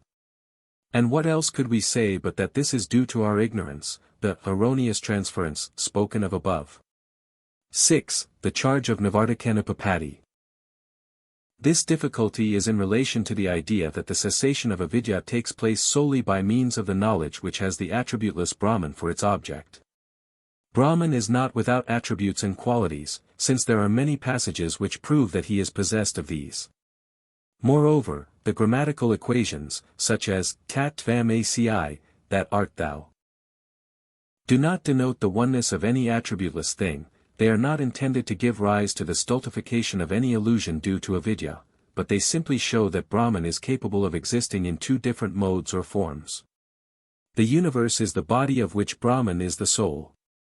He is himself all the three entities, God, soul and matter. Consequently, the knowledge which has an attributeless Brahman for its object is impossible and cannot be the complete knowledge of truth. And obviously such an impossible knowledge of the oneness of the attributeless Brahman cannot be the remover of the avidya postulated by the Advaitins. Criticism. The force of this objection lies mainly in the supposition that Brahman is not without attributes, and it is further pointed out by Ramanuj that many passages of the Shruti prove this thesis. In the light of Sankara's Advaita, as briefly described in Chapter 2, we fail to see the force of this argument. To say that there are some scriptural passages bearing out the assertion may equally be met by the counterproposition that there are also passages countenancing the attributelessness of Brahman. If, then, both these assertions neutralize each other from the scriptural point of view, one may well ask, what then is the real trend and purport of the Vedic thought? It seems to us that this question could not be better answered than by repeating the doctrine of Sankara when he attempted to synthesize the whole of the Shruti by taking a wide conspectus of its purport. All passages which speak of the qualified Brahman may be placed under apravidya, lower knowledge, while para, higher, will include only those that expound the metaphysical truth as it is. Brahman may, from a lower standpoint, be conceived as, with attributes, but the ultimate truth remains that he is really without attributes. Besides, the conception of the Absolute in the strict sense leaves hardly any room for attributes. Impose any attributes and you at once make the Absolute non-absolute, that is, destroy his very nature by making parichinna, limited, that which is a parikhinna, without limits. Again, Ramanuj denies that the text, Tattvam Aci, denotes the oneness of the individual with the attributeless universal, and holds that it simply brings out Brahman's capability of existing in two forms or modes. Now, this seems to us to be an ambiguous use of language. That Brahman exists in two opposite forms will be meaningless if one of the forms were not supposed to be due to avidya. How can a being exist in two contradictory forms? Sat and Asit are two opposite notions in the system of Ramanuj, but he has not succeeded in reconciling their existence by merely saying that they are two modes of the Absolute. To picture the universe as the body of Brahman is after all a mere analogy, which hardly makes the matter even a jot clearer. Even by investing God with all auspicious attributes, how will Ramanuj account for the existence of evil, moral, or error, psychological? Simply to say, as did Plato, that God is good, hence the universe must be good, is no explanation, but a mere shirking of the question. Like Plato, Ramanuj uses many analogies and metaphors while speaking of Brahman, but the Advaitist cannot but take all these as mere mythical representations. Hence, with our denial of the qualified aspect of Brahman as a metaphysical truth is linked the denial of the impossibility of the knowledge which has an attributeless Brahman for its object. Avidya being like darkness is itself expelled when light comes in. Jnana is the remover of ajnana. As we have already pointed out above, the expression knowledge of Brahman is strictly inadmissible, since Brahman is itself knowledge, jnana, of course the term being used in the higher sense of pure consciousness. 7. The charge of nivridyanupapatti. The removal of the Advaitins' hypothetical ignorance is quite impossible. The individual soul's bondage of ignorance is determined by karma and is a concrete reality. It cannot therefore be removed by any abstract knowledge, but only by divine worship and grace. Moreover, according to the Advaitins, the differentiation between the knower, knowledge, and the known is unreal, and even that knowledge, which is capable of removing avidya, has to be unreal and has to stand in need of another real removing knowledge. Criticism. Our struggle with karma is undoubtedly real so long as our consciousness of the true nature of Brahman has not arisen. Karma, its determinations, and with it everything else, is supposed to be real, but only so far. We have already quoted passages from Sankara where he clearly and unequivocally makes this concession, vyaviharically, that is, from the practical or empiric point of view, as he calls it. It may therefore be called a concrete reality, but with the explicit understanding that such a reality is after all phenomenal. We do not hold the efficacy of karma in the case of one who has attained the knowledge of Brahman. Such a man, being free from all desires and motives, all springs of action, is pari passu beyond the control of karma in so far as he is not creating any fresh and new karma for himself. The laws of karma are valid within the phenomenal, but in no way do they produce any real knowledge to the Atman, whose very nature forbids all such bondages. The idea of divine worship and grace may be supported for the sake of the ordinary minds unable to go round the higher path of pure knowledge. But surely the idea of grace, etc., is not an exalted conception. Truly speaking, grace is only possible when there is a direct and perfect communion, in other words, an identity between the two forms of consciousness. This fact, too, shows that the ultimate nature of man and God is consciousness. So long as our ignorance is not cast away by the acquirement of knowledge, which alone is capable of ousting its opponent, liberation is impossible. Without such a knowledge, mere devotion or deeds will never lead one to the same goal. As to the differentiation between the knower, nada, knowledge, jnana, and the known, naya, we have to repeat that the distinction is certainly fictitious in the absolute sense. It is made by us and it is real for all our practical purposes. The metaphysical truth does not attempt to devour the world in its practical aspect. The knowledge removing avidya, if we are at all to say, removal of avidya, is not unreal. Unreal knowledge cannot destroy unreality. Knowledge in the lower sense of a relation between subject and object is of course unreal, but such knowledge is unable to give a deathblow to avidya. On the dawning of true knowledge the artificial distinction between subject and object vanishes. By what shall we know the knower, the subject of all knowledge, as was so forcibly asked by Yajnavalkya? These are in brief the 7 difficulties which Ramanuj perceived in the doctrine of Māyā.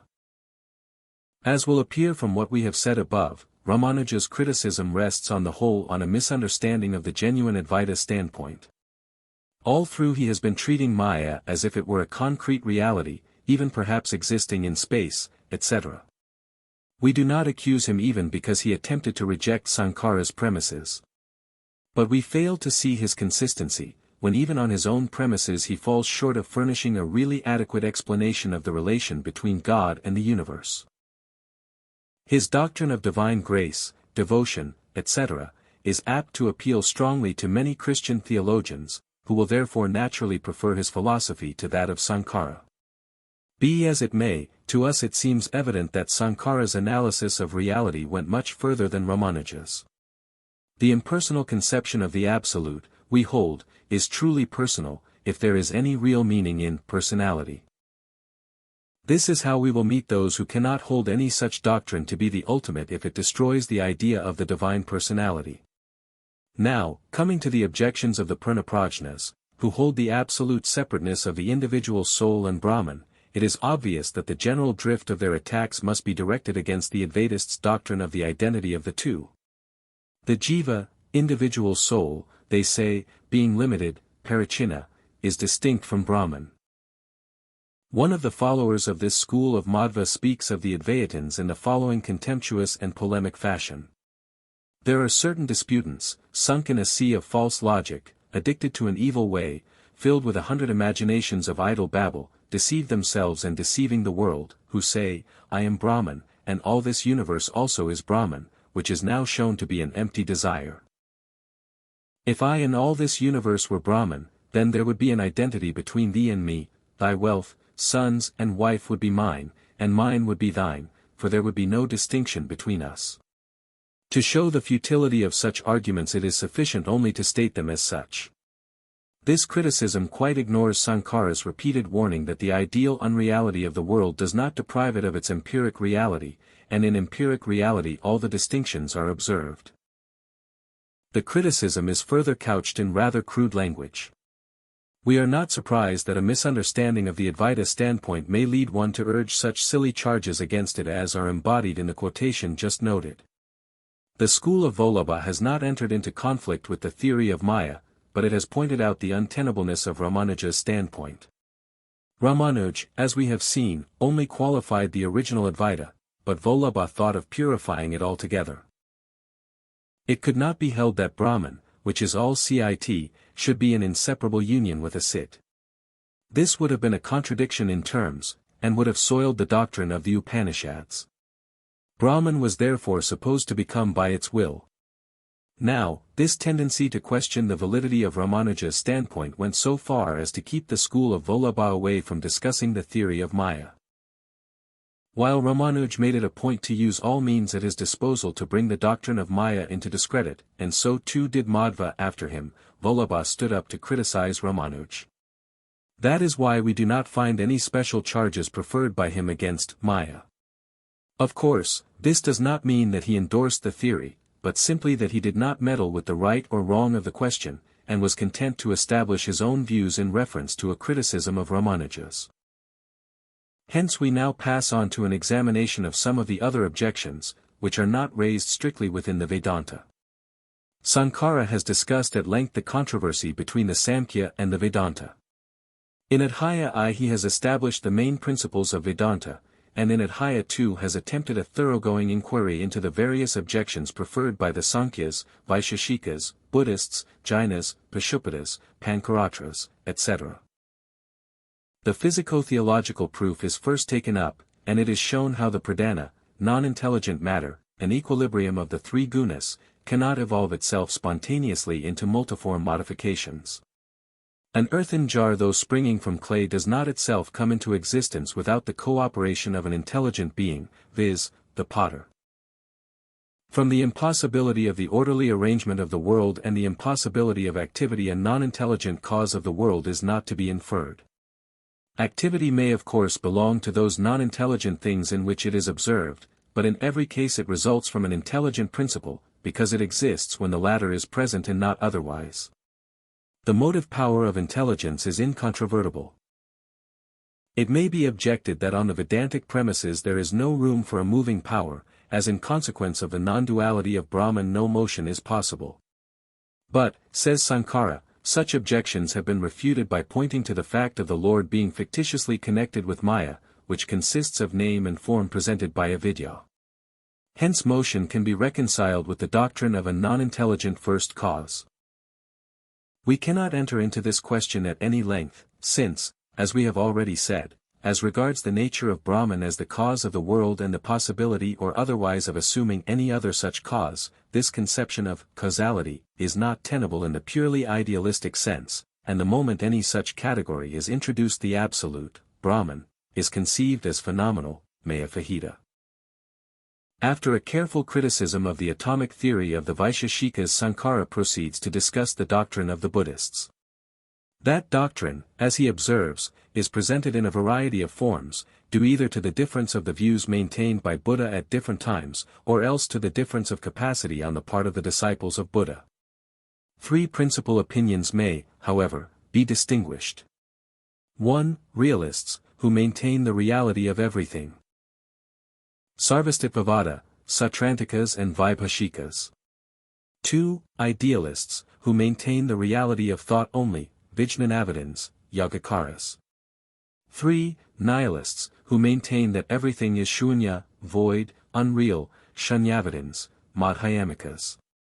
The criticism of each of these is set forth with great perspicacity in Sankara, and it is needless for us to go over the same ground again. All this bears on our subject only indirectly. All the chief objections to Maya rest upon a misconception, viz. to take it as a reality. Even the criticism of Thibaut in his introduction to the Vedanta Sutras rests upon the same sort of misconception. It is exceedingly difficult to free one's mind from a theistic bias when approaching the doctrine of Maya. In Chapter 2 we have attempted to show how the idea of Maya existed much earlier than the word Maya, in the technical sense. And that in itself is a refutation of the main thesis of scholars like Thibaut and others who suppose that the conception of Maya was a late offshoot in the Vedanta, being specially fabricated by Sankara. On a future occasion we hope to supplement the present treatment of Maya by an examination of the various analogies of the concept in the philosophy of the West and some other Eastern countries. It may also be possible to summarize critically the views of all the other systems of Indian philosophy on the question of the relation of the Absolute to the universe. That will be a proper occasion for recapitulating a criticism of Buddhism, Jainism, Samkhya, etc.